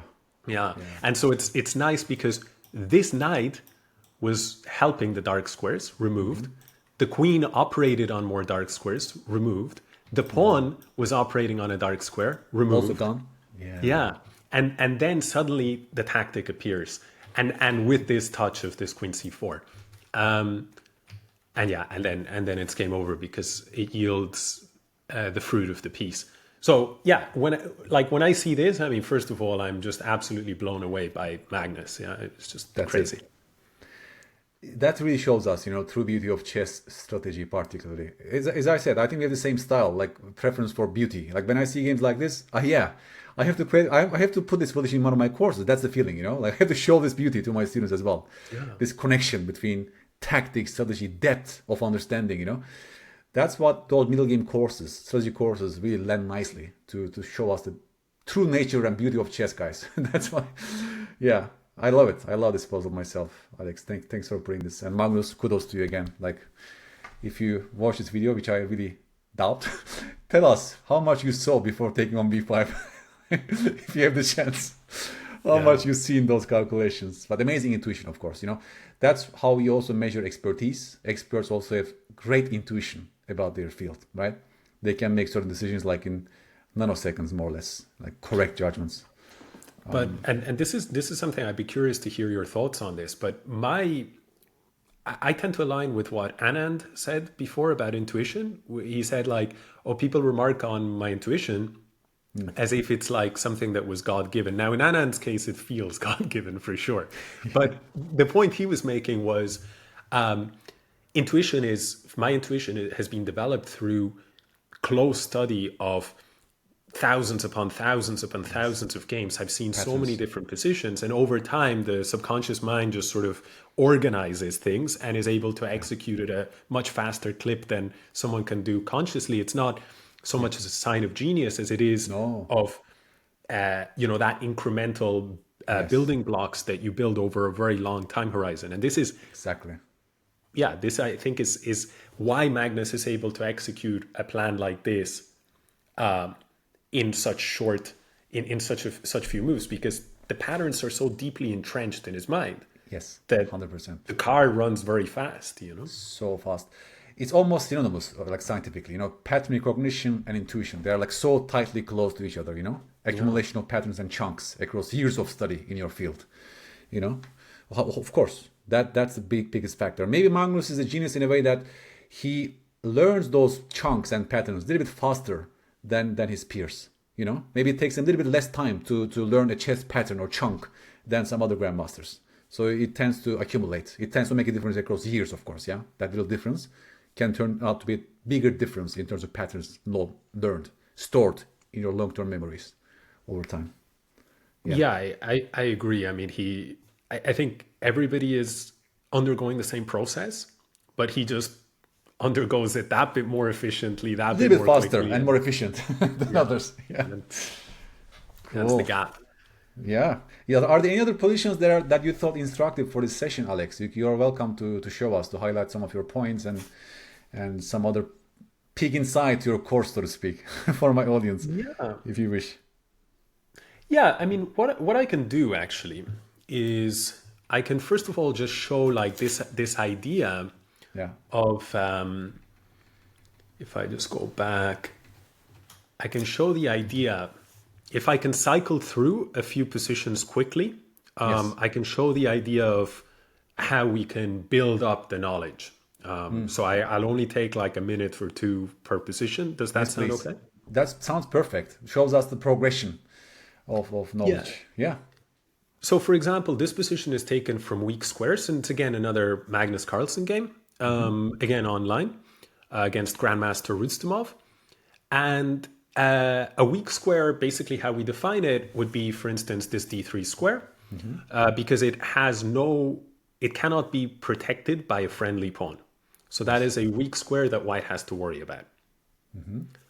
And so in this case, however, it's white to play, it's Magnus to play, and black actually isn't so well positioned to take advantage of it, right? Yeah. So the first stage anyway in the course would be to understand what we speak of when, give a definition of what is a weak square, in this case d3, and then show some real life examples. But then we can go, let's say, to the next level, which is this example, which is actually creating the weak square. So even though the weak square is there on d3 for white, turns out black is the one with the problems because of d takes c5. Magnus exchanges a pawn here, which after d takes c5 actually creates a weak square. So that weak square appears d6. On d6. Right. And this is the kind of thing, right, where, again, that hierarchy of different elements and considerations, and how do you assign like which one is more valuable than another? Because many players here, I mean, if you had to guess, what do you think would be the move your students would probably play here? Well, I mean, first of all, many players would refuse this exchange because they are taught by coaches that you don't exchange your central pawn for a non-central pawn, right? I mean, that's what's going on. Like white's d4 pawn disappears and black's d6 pawn disappears. So we learned that d4 pawn is more important. That's a central pawn than on d6. Yeah. Goes back to that point. So you would probably expect a move like maybe bishop e3. Bishop e3, yes, a developing move. Bishop e3, yes. I agree. And then let's say if black were to take here because the pawn is under attack, you would expect c takes d4. Exactly. That's what we expect.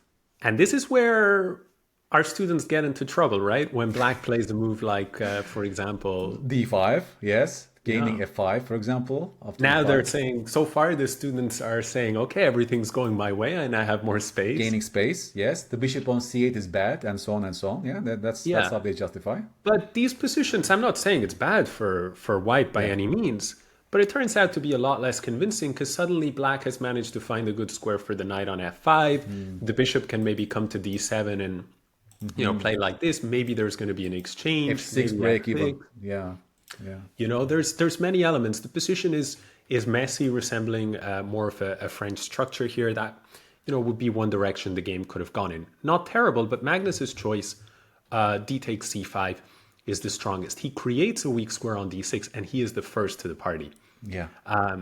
Now the queen moves, and now the knight comes to a3 right, to assist. So we can say that the first stage of the operation was to create the weak square, then lend it piece control, and finally bring a piece to try to actually maneuver towards it and to try and occupy the square. And after Rustomov's choice of e5, the knight arrived, and the knight went to d6. And you'll notice that the bishop on c8 basically has nowhere to turn, because if it goes to d7, it steps in the line of fire. That could set up some tactics. If it goes to e6, you're going to have knight g5 ideas. Ah, okay. Knight g5. Yeah. So Rustomov just went bishop g4, and then Magnus collected that bishop. And this is another thing. I think it was Jeremy Silman who first introduced me to this idea with his book, How to Reassess Your Chess. But maybe it was some other author, where it's this idea of constant transformation of one advantage to another. So Magnus actually creates a weak square, uses that as his positional target. But in the end, if we actually fast forward a couple of moves, we see the knight drops back, having done its job. Right. So what has Magnus really gotten for it in terms of the positional asset? It got the bishop pair. The bishop pair. And the light squared bishop has some potential in this position, right? I assume from bishop f1 to c4 later on, for example. Yeah. Yes. Nice. Absolutely. And Magnus, of course, being Magnus, adds a little Maybe finesse. some bishop h3s too. Yeah, I see. A little finesse here with some bishop h3 ideas, and also just some h4, h5 pawn break to soften up those light squares. And Rustomov played like this. The bishop, exactly as you point out, dropped back in, and then bishop was about to come to c4. And Rustomov, who I can only imagine his facial expression says he clicked the button, because Rustomov resigned here, right? Which is he resigned here because bishop c4s are coming, and f7 is also a target. Wow. Yeah. It's premature resignation, but at the same time, you look at this position and you can understand Rustomov is a very strong grandmaster, and he must just be just horrified to have gotten himself into such a position, right? Amazing. Amazing. In fact, he, I think, overlooked a hidden tactical resource. If your viewers want to say there was one move here that Rustomov could have relied on to keep the game, to stay fighting. Okay, so please, guys, we are fighting for black. Find that hidden resource that gives black something. Yeah, white will still be much better as far as I recall the evaluation, but it's the only move that doesn't lose on the spot, if memory serves me right. It cannot be this crazy move knight d4, right? That cloaks the d file. If you take, then I take back. Is it that crazy knight d4? Yeah. Oh my God. Oh, I'm on fire today, Alex. I love it. I'm not using engine, guys, by the way. I mean, there's no engine here. Don't find it interesting, please. I don't know about that, Chan. Chan actually promised me to not disclose that you are using an engine, right? Nothing. Only because you told me there's a fighting move in this position. I would never guess this otherwise. Yeah. No. I mean, Rustomov missed it, but yeah, it's a pure tactic here with this idea, which is very beautiful. Just to disconnect the rook, and I don't even know. I mean, the whole thing remains a mess, but that. That's an aside, because what is very nice about this example is, how all these different skills stack up. It's spotting the potential for a weak square, then knowing how you can go about creating it, adding piece pressure, applying like a typical maneuver to the d6 square. And then from here, having done all of that, you basically collect your asset. Your reward is the bishop pair. And it's not so much about the bishop pair, but rather this unopposed light squared bishop, because of what you spotted, right? This pressure and this transfer of the bishop to c4, and that's what ultimately leads to the collapse. And it's that flow that is very nice. Even in this position, by the way, if you look at all three black minor pieces, they are quite bad, right? Like the king's Indian bishop is quite bad, hemmed in. The knight on e7 is hemmed in by the pawn on e4. Yeah, buried knights, buried bishop. It's so beautiful to observe also, yeah? This pawn structure, limiting those pieces. Yeah. What a difference, right? Amazing. Wow. Cool. And so that's like one example. This one is very, very simple example. Black to play has this knight on e4. And this is actually a different topic, but I call this like a pseudo outpost, meaning in the course, meaning So I have like the power outpost, which we said is an outpost that's protected by 2 pawns rather than one. The pseudo outpost is another concept that I think is very valuable to integrate, like choose whatever name you want to describe it, but it's valuable to integrate. It's this idea that the e4 square is not truly an outpost, right? Yes. Because white can play f3. Yes. But if and when white plays f3, You're creating other weaknesses like e3 and g3. Is that what you're talking about? exactly. And so what should black play in response here? Oh, very nice question. So I would rather have my knight ultimately to go to e3 here. E3 looks like a beautiful octopus. So I would rather have it on d6, f5, f3, d6, f5, e3 route. So d6. Absolutely. Or even right. c4. It can also go from c4 to e3. Yeah, exactly. Yeah, but d6 for sure is the first choice of square, right? Nice. And yeah, and for me, and again, I'd be curious to hear your thoughts on this, but for me, these little like building blocks, these little fundamentals, these what I call unglamorous decisions, that's actually what moves the needle for 99.9%. And I know because I looked at my own games for the course, and this is actually what ends up, it's these little oversights that end up costing me a game or costing my opponent a game. Yeah, this is so important because that was one of my questions to you as well, ultimately. If you have to, let's say, implement one little thing, instantly improve your middle game, as a YouTube title used to go, like if you change one little tweak, if you make one little improvement in your students tomorrow, what would that be? I think this weakness awareness, I think, is a huge part, seeing those weaknesses on the board, just like here, this e3 is a big square potentially. E3 has been weakened by the pawn on f3. Just being aware of these things, just seeing these things instantly, because that doesn't take a rocket science, to notice e3, basically. It's a skill that you develop with practice. Seeing these things very quickly in your search would make a huge difference, as you say, in terms of positional play and where the pieces should move and so on. Because that also connects to my final question potentially, because if you want to create a course for beginners, right, where would you start? What kind of a course would you come up with, in terms of like positional chess? I think I'd probably start by sending you an email.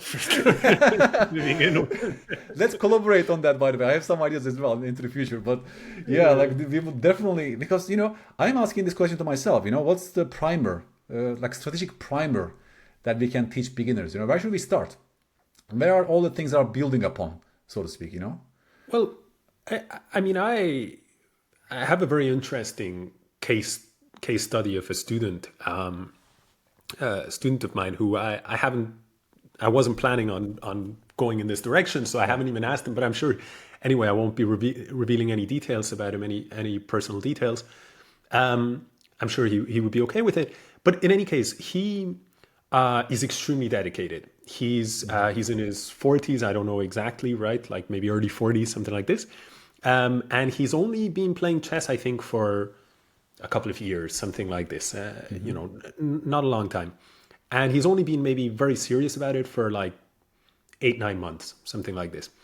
And we've been working together for a few months, and he's making very fast progress because he's in a place where he's able to he's got a lot of time to dedicate to this, and he's very passionate about exploring. For him, it's not just about improving chess, but it's about exploring human potential in a sense, right? Like how far can I go as an adult if I train the right way? And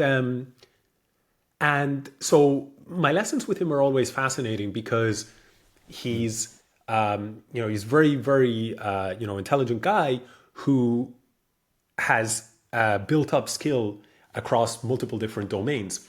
And one of the things, he was actually coming from, I think his professional background is within like computer programming, right?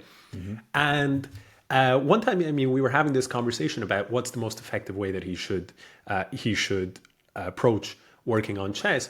And I said to him, I suspect it's not that different from if I asked you what's the most effective, if I wanted you to teach me programming from scratch, then what would you say I should focus on?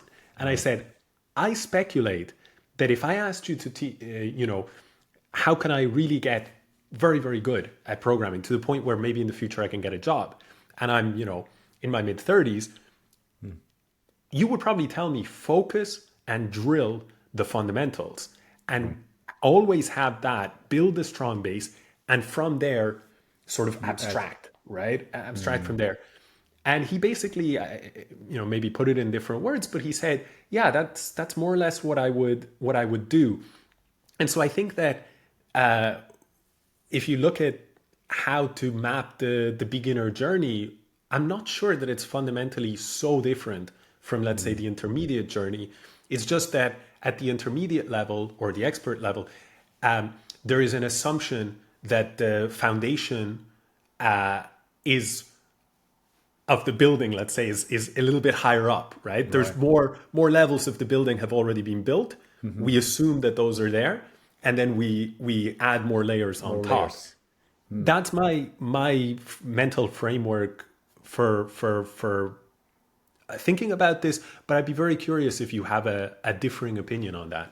Yeah, I think you're totally right in that sense. Like we have to work on the foundations and fundamentals until the other layers are built on. And specifically talking about positional chess, I guess that's also the reason you start your course with weak squares, right? Like even if I ask you, for example, why did you start from this structure? I guess it sort of boils down to certain foundational things, like to see those weaknesses, weak pawns, outposts, and so on first. Because that gives you a roadmap, as we did in this case, right? To put your pieces into. Or when you look at a bad piece, for example, can you spot it as a terrible piece? That was a terrible knight on the first position, for example, or the bishop on g7 was terrible. So do you have the skill even to notice when a piece stands badly on that square? So I think these two are the key foundational things to work on first for beginners. If you have a good eye for these things, then the rest sort of becomes layer after layer after experience. But these are the foundational things that I think you should work on first. I would agree with that majorly. I think the structure is a huge thing. I would maybe add one more category, and that is board vision. I don't know how you feel about that, but like, I think that there's a lot of, I think maybe a lot of students, this is just speculation, but could benefit from working through quite a lot of exercises where, maybe the best move is, this advanced example we showed of Queen A7, right?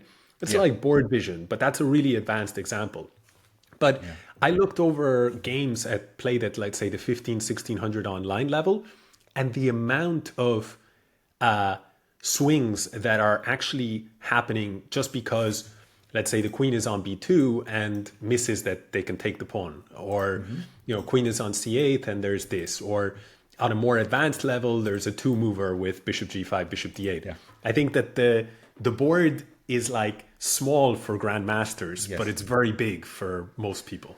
Yes, sniper bishop's problem is a huge thing. Right now I actually work on a blunder check course. I'm about to finalize it. There's a separate chapter on seeing the snipers, seeing the sniper bishops, long range pieces from the other side of the board. It's a huge problem. I talked to Aidan Reiner and also Professor Benjamin Ballas about these points as well. Professor Benjamin Ballas is a cognitive scientist. He's a vision scientist. He actually explained using human visual system why we keep on blundering those fianchetto bishops or board vision issues. That's also, it's because of, there are actually scientific studies on this. Masters encode the board broadly. The board is smaller for the masters. Even though masters are looking at the center of the board, they see, their eyes perceive the bishop, fianchetto bishop in the peripheral vision. They actually, there's a physical difference basically. They see better. It's also because of course, chunking, through years of experience, they sort of encode information as a single unit of chunk. Then they don't miss out on those pieces that easily because of their patterns. But definitely it's a huge area of improvement for beginners, improving board vision. I always, when you speak about, that's fascinating, and I'll try and check that one out. But when you speak about encoding and like chunking and all of these different things, it kind of always reminds me of how I joke around that, it's great for us chess professionals that the illusion that chess players are, geniuses, that the illusion that this somehow persists in public discourse. It's great because a lot of people, it brings people to chess. It's like, oh, it's a game of intelligence, and if I don't know, maybe some people are motivated. If I can get good at chess, it's a reflection of my intellect and all of this. But in reality, like what I always say is, a chess player let's say an expert chess player trying to recall a position is like you recalling a couple of verses of some poem that speaks to you in your language versus recalling it in Chinese, right? And beginners are sort of doing it, assuming, right, they don't speak Chinese, they're doing it in a language that is completely foreign to them, the language of the chessboard. Whereas for you and I mean, when we see this structure, we've seen this structure so many times. It's encoded as a single unit of information, yeah? We encode the entire structure as very typical, let's say, symmetrical pawn formation, right? Or even like maybe this comes from exchange French, right? When I look at a position like this, I probably exchange French structure. White took on d5, because I've seen patterns before. It's so easy for me. But beginner is seeing individual units of pawns here, right? They just encode every single pawn individually. And working memory is the limiting factor in human cognition, right? That's the biggest bottleneck, working memory. And we can only encode 7 pieces of information at a time. That's the problem. So the beginner is processing, all of the pawns on the board, and the grandmaster is saying Carlsbad, like Carlsbad structure. Right. And they already know. That's all they have to remember. It's a Carlsbad. By the way, that's one of the reasons.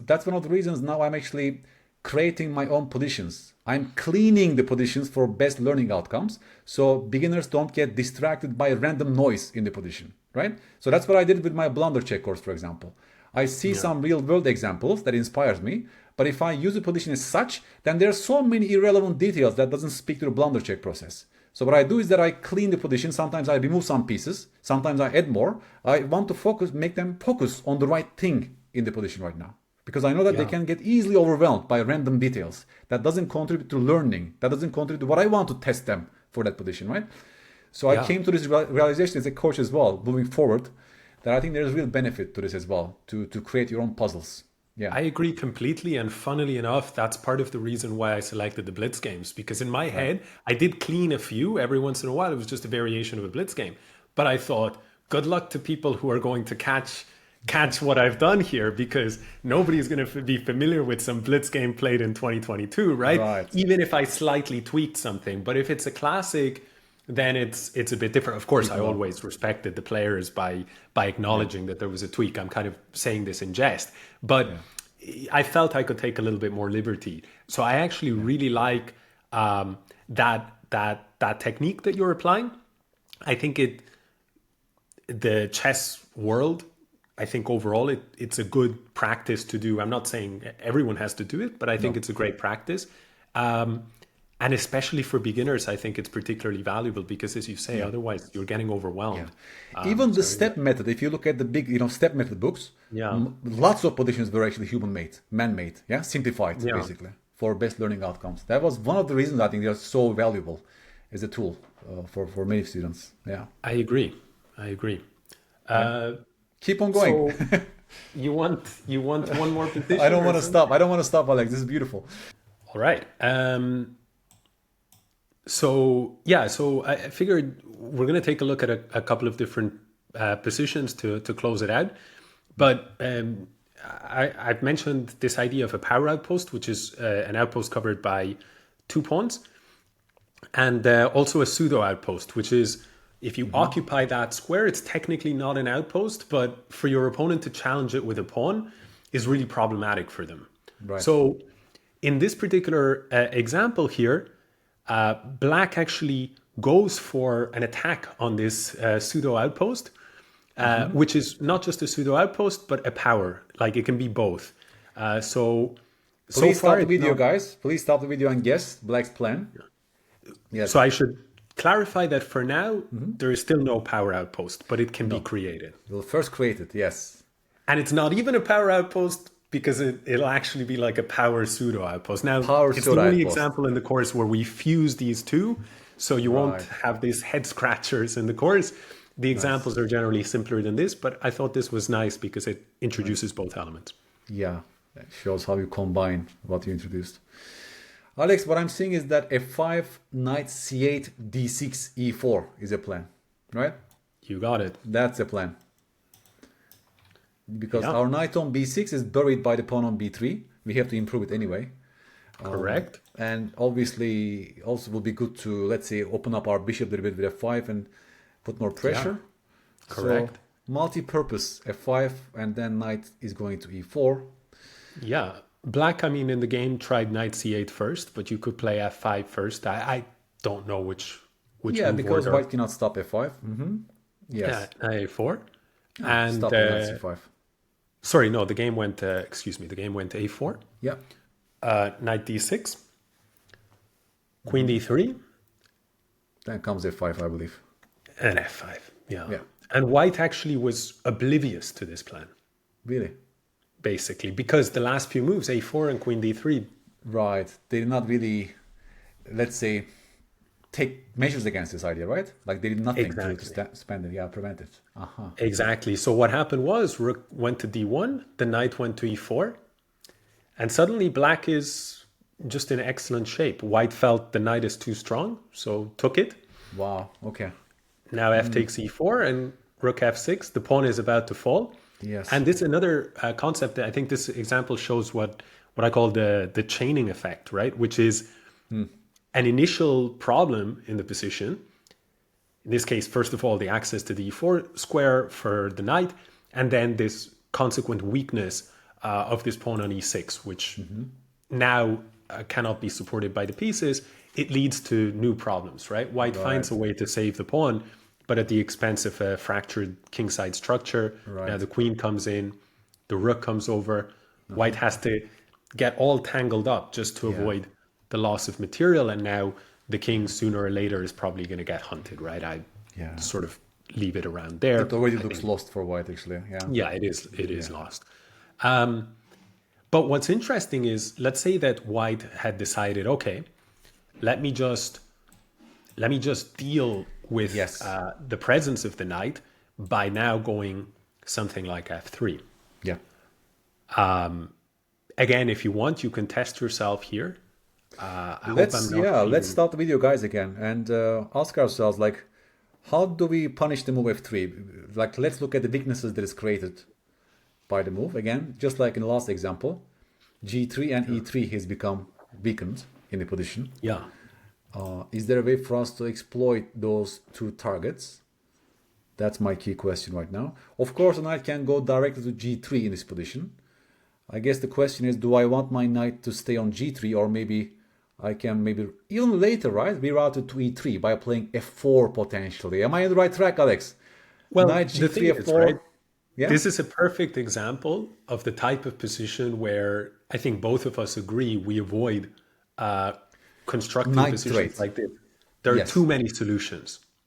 There are too many good moves. So your plan of knight g3 and f4 is very, very strong plan.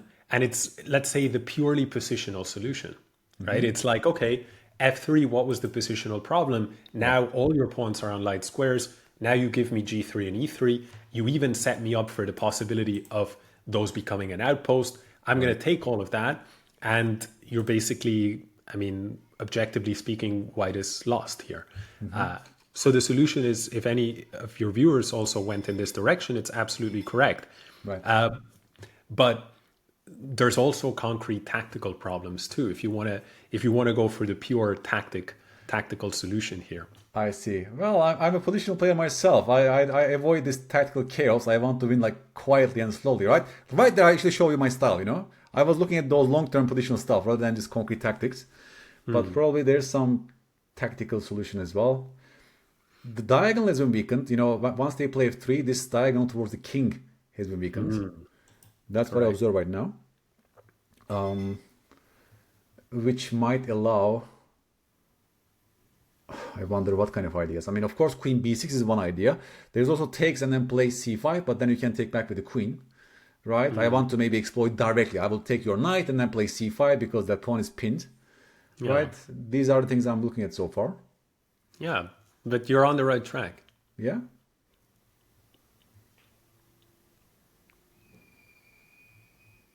I mean, queen b6, you can probably take my knight. That's what I don't exactly see the refutation. Like bishop takes d4 check, let's say king h1, what's my next move? Yes, I can take the pawn attacking your queen, but the queen... No, so it's in connection with one of the ideas you already mentioned. Aha. So... It's just more of a move order question. Aha. Does he play c5 directly or what? I mean... Knight takes c3 and c5 are you're talking about, right? That idea that I mentioned. Yeah. Okay. Does it work, c5? Wow. It looks very anti-position at first sight because that pawn was limiting that knight. But maybe it works. Because you cannot take my pawn because the knight is hanging. Yeah. What if you take my knight with my pawn, with the pawn, right?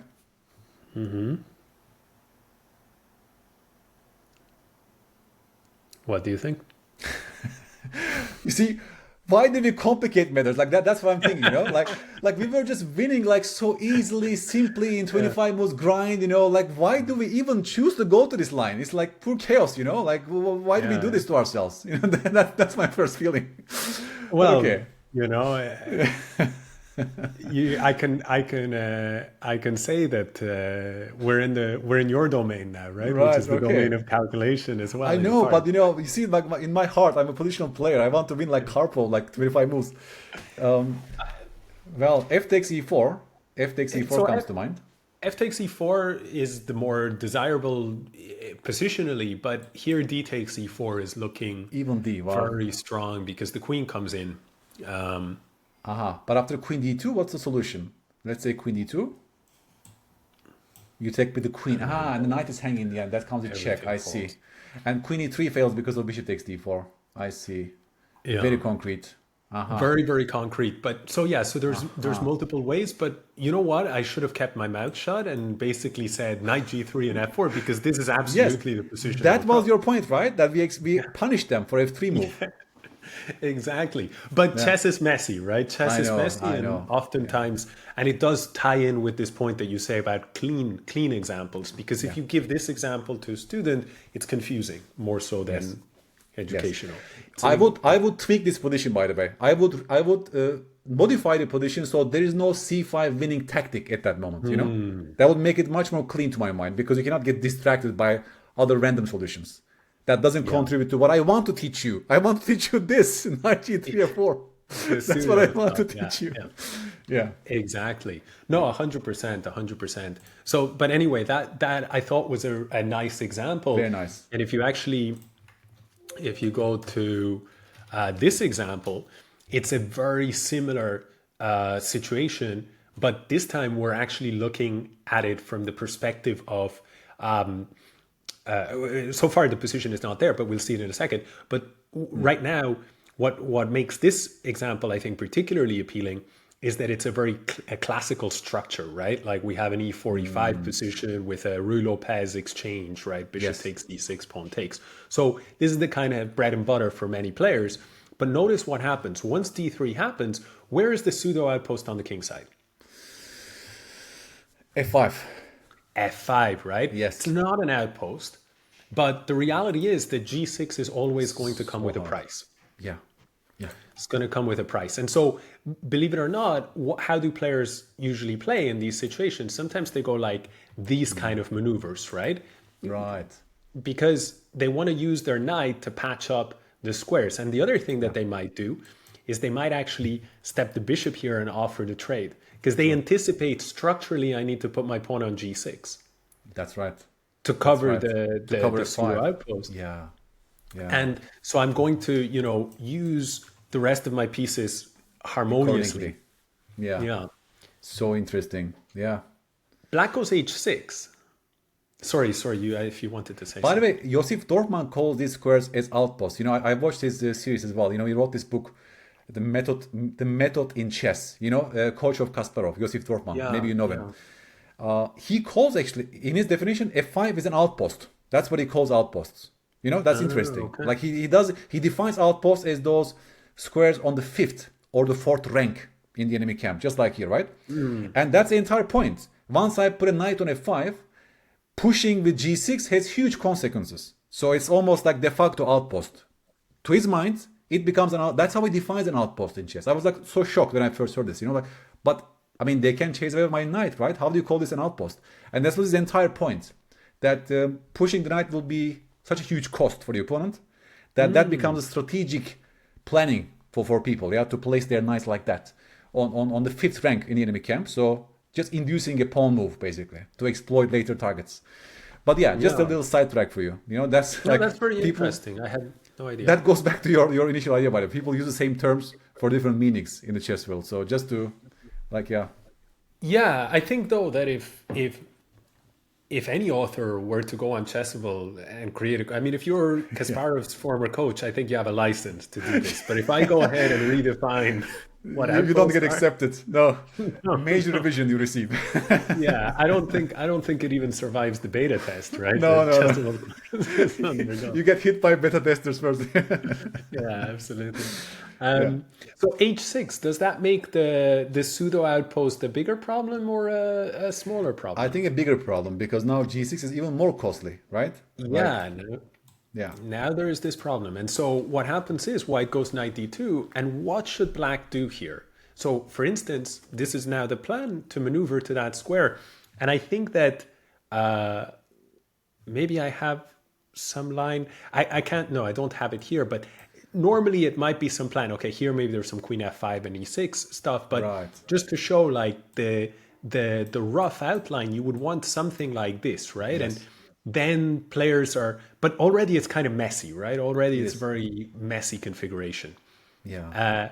Black went b5, and you see a lack of awareness of the Totally. danger that's brewing. Black is not Magnus Carlsen, I assume, yeah? Like, are we looking at some Blitz games? Cannot be. No, no. Okay. I Yeah. don't have the names of the players right here with me. Okay. But I But still don't think it was instructive. a high level game. Yeah.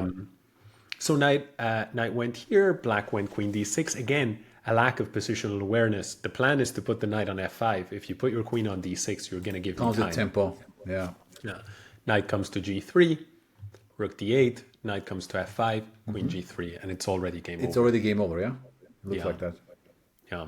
But I think even at this point, I can't recall, but I think already King H7 may have had some concrete problems. I'm not sure, maybe, but this was definitely the absolute last chance saloon to try to survive would be something like this. But there may be some problem now with maybe some queen g3, or I'm not sure right now.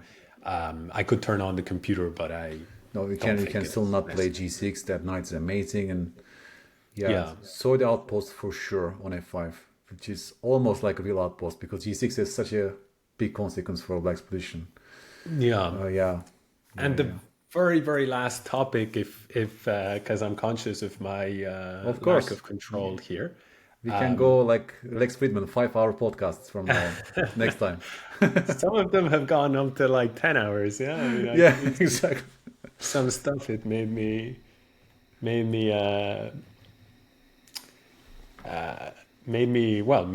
question my own intellectual endurance, right? Because Right, I don't know how right, you right. can do it 10 hours. We chess players are used to long games, like, and these guys are doing 10-hour podcasts. Yeah, it's completely insane to me. But Yeah. I mean, this is another example, but it's a different topic. It's on positional sacrifices, like why is rook takes e6 Yeah, a good it's move? but screaming it's to be not- played, by the way, to my eye. Rook e6 right now. Again, Yeah. pattern recognition, yeah? Exactly, yeah, and it also combines a few elements, right? So without getting into the details of it, in the course we study like pawn structure, so these isolated pawns. There's a lot of targets on light squares, which applies for this now unopposed bishop. You now have picked up the bishop pair. But you also have, for instance, the e5 square becomes an outpost, which can become a power outpost. You have buried pieces with this bishop on g7, Yes. which I refer to it as in other terms, right? I then buried pieces, but the concept is the same. is the same, and yeah, all these different factors. It's a bit of a slow burn, this sacrifice. You don't necessarily recover your material quickly, but as you correctly point out to players who have sort of studied a lot of the positions, the sacrifice kind of screams out to them. Yeah. And I will just show you,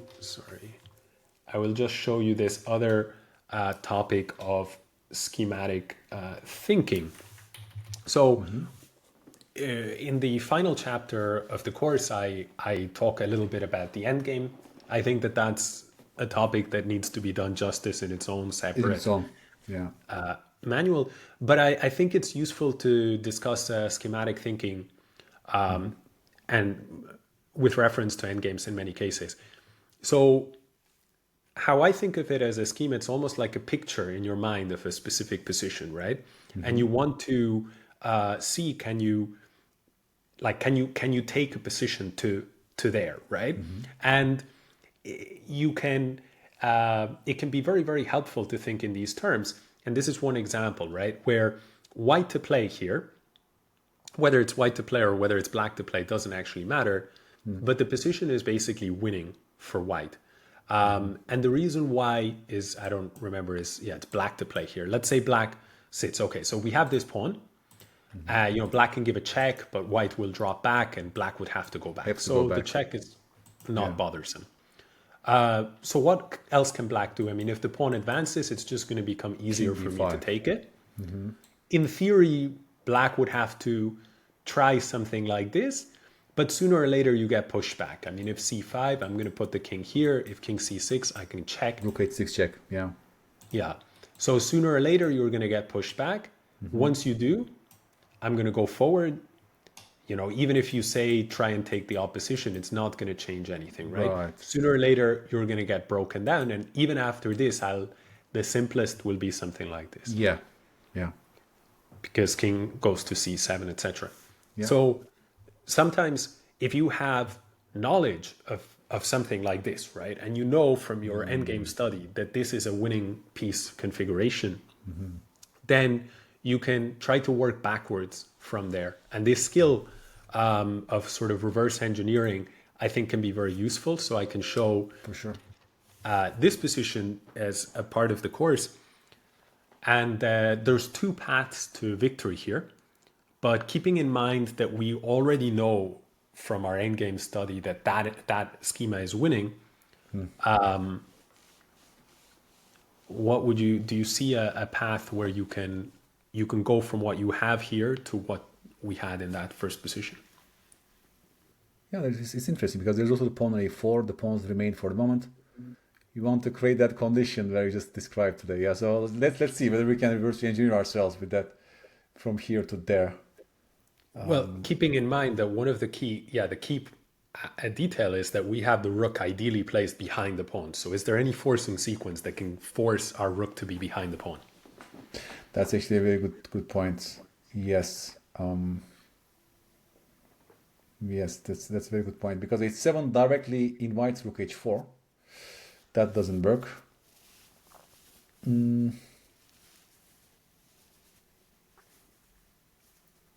But wait, how do you go behind the pawn? I mean, wait, maybe I'm missing something big here. It looks like any kind of rook move would invite rook h4. In fact, rook h4 is their next move. How do you stop? Oh, of course, rook d6 check rook d4. That's the point of the c3 pawn, Alex. I get tired. Rook d6, rook d4. The idea is to get the rook behind the pass pawn, of course, right? We want to go rook h4. That's the point. And then we are close to our dream. Right? Yeah, it's already game over, no? Rook e5 check rook b8. Yeah, rook e5 check rook b8 is the only move. Yes, and then h7 rook h8, right? We want this position, and then we take on a4. Yeah, and that's we're how back we get to this position. We are back at square one. Square one. Yeah, right? Cool. This is good. Yeah. By the way, I have to say, yeah. Beautiful. I mean, of course, these patterns are quite crucial. For example, we want our rooks to be placed behind the pass pawn in general. Yeah. Like those usually hold in the end games. One big thing is also is important for, especially for adults, improvers, or like beginners, intermediates, is the outside pass pawn chunk, right? Outside pass pawn in a pawn end game is almost always decisive factor. So once you understand this truly, then you can make so many decisions in the middle game, in the end game, to get yourself an outside pass pawn in a pawn end game transitions, right? Because you know the winning mechanism more or less. Like Silman calls it like fox in a chicken coop. You just give up your outside pass pawn, your king collects everything on the other side, right? Yeah. So that's beautiful also to reverse engineer your way. Because I even made one video about this on YouTube. It's called How to Reverse Engineer and Reaching Your Dreams. That was full of such positions that you want to reach and go backwards. That's also how you present, right, in this course. Of course, that's a huge area, by the way, Alex. I mean, that deserves a course on its own, right? To show them all these endgame chunks as you show here. at certain evaluations, and how do you reverse engineer your way to reach those positions? That's a Yeah. huge skill as well to have. Yeah, if either of us ever want to sacrifice a year of our life. Definitely that's a sacrifice of a year, right? Like, does it worth it? This sacrifice. Give the gift to the gods, to the chess gods, Oh, and sometimes you feel like go you should into the clone yourself, trenches. you know? Yeah. Sorry? You know, that's a difficulty as an author, because we have so many promising ideas, you know? Like, Yeah. what is the one that we should spend the most time in? What should be sacrificed for others to gain priority? That's a question I keep asking myself these days, you know? Like, what is my next 5-year plan in terms of course creation, you know? Yeah. Priority. What is the biggest buck for money, so to speak, you know? Like, what is that course that is the most multifunctional, that can help the most people in the most efficient way, and so on and so on, you know? Yeah, I mean, when you find out, please let me Please know. let me know, because that actually brings me to my final question. Like, what is your, what are your thoughts for the future? What are your course plans? You're working on London course, right? These days, London Yeah, system. yeah, I'm working on a London course. Well, it's not going to be a very long course. Yeah, Yeah, and then I likely will return to strategy courses, and I'm not sure that cool. I can give you an answer because I don't yet have clarity, basically. Right. I mean, I myself have some ideas which I kicked around, and what happened is basically I went to Chessable after. I mean, you're familiar with the process. Yeah. So I went to Chessable after my course was published, and I said, you know, I'm only 7 months behind schedule on having published this one. So I, you know, if we can forget about that disaster, can we speak about the next course that maybe I can do? And they said, you know, because you ended up taking, I took almost a year on this positional course, Yeah. because it ended up taking quite a while. Maybe it wouldn't be such a bad idea if you do an opening course, just something a little bit less time Right. consuming, and then we can consider strategy courses. So I haven't really been having this big thought of what I'm going to do, but in general, I I mean, I see so many different directions that you could go on. I find the topic of calculation to be fascinating. I know that you're someone who's written Yeah. on that topic, but I think maybe there's a gap to write something that's a little bit more, let's say, to me, to my eyes, there's quite a lot of material that is a little bit more beginner focused, and quite a lot of material on calculation that's quite advanced. Maybe Hmm. there isn't as much of the literature on, let's say, the typical student that I coach, which might be like a 1700 strength type player. Yeah. So that's one area. I think structures is also a fascinating area, and I think endgames Yeah. are fascinating. So those three for me, calculation and the interplay between calculation and other things like pattern recognition, structures and endgame. For me, those are three Sounds three amazing. of the four horses, right, or four horsemen. Thank you for saving me from myself. I won't show more positions No, no, no. I because know, but you came so well prepared. This was amazing. I mean, I will invite you again at some point, Alex. I'm 100% sure about this, because there's so much overlap also in terms of philosophy and teaching approach, and our typical students. You know, your course is amazing. I checked it myself. I love studying it. I'm still going on it, and yeah, also into the future, there's so much common ground. We can even talk about some collabs at some point. I mean, I would love to collaborate at some point, you know?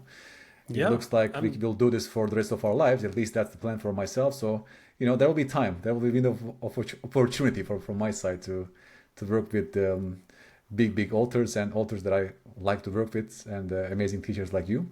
So at some point, it will be good to combine our powers and see what comes out of it. Yeah, no, I mean, I appreciate that, and it's actually something that like was vaguely in my mind, right? Which is yeah. like, okay, I'm pretty sure from what I've seen of Jan, and I think we go back actually a number of years via a now defunct Of course. Of teaching course. platform, right? Yeah. I started, like, it was the first time I was starting. You were the first guys, more or less, I contacted on coaches. Yeah, that was Yeah. coaches. Exactly. COVID times. No.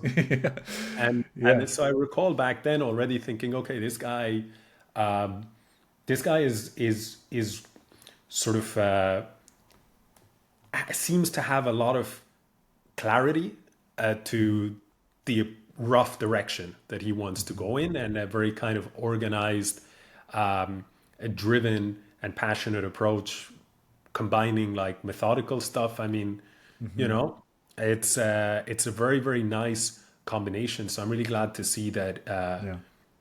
not only is it going well for you on an individual level, but of course you're having such a big impact on everyone. And I don't know, you probably didn't find out, but you recently became a Chessable Author of the Year, so you I probably found haven't. out recently. Yeah.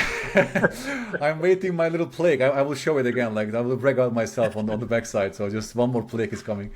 But yeah, I mean, your course definitely also deserved to be the winner this year of the strategy awards. I mean, that was amazing. So you definitely have your chances in the upcoming years, and I would love to talk and brainstorm ideas with you because I know that you also want to bring value to your own students and to the community Yeah. overall. It's born out from this, passion for helping and teaching, and that's when everything beautiful comes out basically. Yeah. So yeah. Let's combine our powers at some point and discuss ideas at least when it comes to courses, plans, and I would love to do it with you. Yeah, Yeah, 100%. No, I mean, I take that as a major compliment, but yeah, also it's the feelings are mutual. So I'm happy definitely. to explore avenues because sometimes, you know, I think this is a point you're hitting on, that the sheer magnitude of the problems, let's say, that you can try to tackle in the chess world is both a source of inspiration and a source of anguish, right? Because you're like, how do I even begin this? You know, Yeah. and yeah, sometimes that opens up a space for potential collaboration. Yes, 100%. I'm also in this stage right now as an author that I did publish almost 10 individual courses. I also want to explore more on the collaboration side, just combine our powers, connect with people in the world, like good authors, and see what comes out of this tunnel in a very creative Yeah. way. Yeah. How can they follow you again, Alex? You have a YouTube channel as well. My audience, I will put a link to his course, obviously, all of his courses on Chessable, but maybe also this YouTube link I can include, right?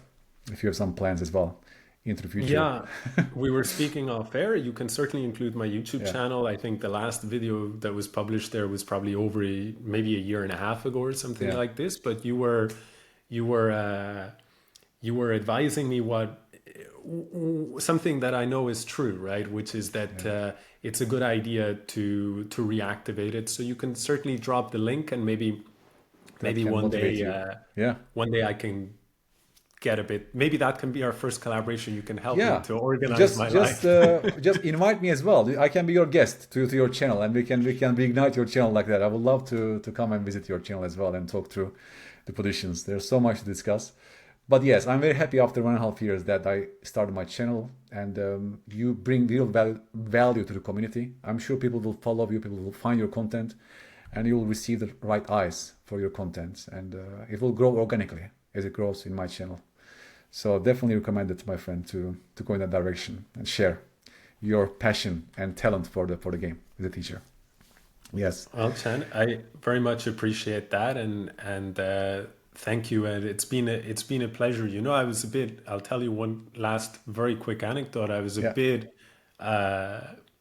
nervous, you know, while Yeah. going into this conversation because I wanted to make sure that I knew a little bit about your name, and I kind of recognized, okay, it's probably some Turkish name, and so I went on a previous podcast to hear you pronounce it. So I was like, Amazing. okay, I probably butchered it anyway. But then No, I you're perfect. You said the correct, which is like 1%. You're like almost like 1% in the overall public. If you look at the entire world population, you're already in 1% percentile, my friend. It was an amazing job. Yeah. but we can go one step further because I put your name into had a conversation with my friend ChatGPT, right? And I say I just because I wanted to just confirm it was Turkish, and I was Yeah. just so I write your name and I say origin of name question mark, and it says the name Kabadayi, Yeah. yeah, Yes. Kabaddi. originates from Turkish. It historically referred to a bold, tough, and often chivalrous figure who Yes. protected the weak and upheld justice in local communities. Oh, ChatGPT, you know Turkish culture more than I do. It's an amazingly, well written explanation of that, because many people think, oh, it just means mafia boss or something. No, it actually, has better connotations in the old times, in Turkish culture, like protecting the weak and this Yeah. justice, like this justice man Yeah. using its power for the good. Yes, that's where it came from. Yeah, so in the details, it's actually quite noble, quite virtuous, right? But then, Yeah. nevertheless, ChatGPT did you dirty, because at the end it says his name together, Kabadayi, roughly means a quote tough guy. Yes, it ends up on that tough guy note. It still has that connotation in the modern Turkish culture, by the way. So growing up, that was not the surname I was very proud of pronouncing. But yeah, it was always the excuse of, in the old times, it used to mean good things, and then it just changed across the years. Just call me Godfather from now on, guys. Yeah. No, that was good. You did your homework, Alex, as you did with your positions you brought today, your answers to my written questions. I mean, that was an incredible prep that you showed today. And I'm sure my public also audience will see it and they will have great responses. Please check his content, guys. As always, I hope you like this episode, by the way. Please give us feedback. You're always welcome to ask questions on YouTube, and I will ask Alex to respond, or I can respond if I can. I'm happy with my performance today, by the way, Alex. I was on fire in some positional puzzles. So you also made me feel happy about my chess. Yes. I was Thank going you to for say that. one last, actually, I was going to say I have to say it, and then I didn't say it earlier, so I'll say it now. I have to respect that you're willing to put yourself in the line of fire, because, Yeah. it's in front to be asked when you have no engine. It's a Yeah. little bit, it's almost like if you solve it, well, that's what's expected. If you don't, Then who is this guy who's just a weakling, He cannot solve the puzzle that I'm seeing. Yeah. Yeah. But I have to do this because my students are always in the same position when I'm teaching them. Right. So I also have this mentality of I should see how they feel in those tension moments. I ask a question, then they are like dealing with those exercises. Also, I mean, chess is such an honest game, It's such a beautifully honest game, and there's nothing to hide. Like I should, I should let my thinking process for people to make sense, so they don't feel so bad about themselves as well. Like sometimes they feel like we are goddess or something. Like, no, we are humans. Just laying down my thought process to my audience as well. You gave me a chance for it. it's a real testament to how much you limit your time on like the mainstream sources of information in the chess world, because the statement that chess is a beautifully honest game in It is far 2020. from it, right? If you look at the, chess niche, so to speak, it's far from it. But deep inside, it's a philosophical game. It's a Socratic game, It's so beautiful. Ideas are challenged without personal attacks. I challenge your ideas on the chessboard, and everyone has a chance to say something. Arguments are for everyone, Everyone can play the game. Yeah. And it's so beautiful also in that sense. Yes. Thank you so much, Alex, for today. It's an amazing episode, and we'll see each other again, my friend, very, very soon, hopefully. And wishing you all the best. It was my pleasure. Yes. Bye-bye.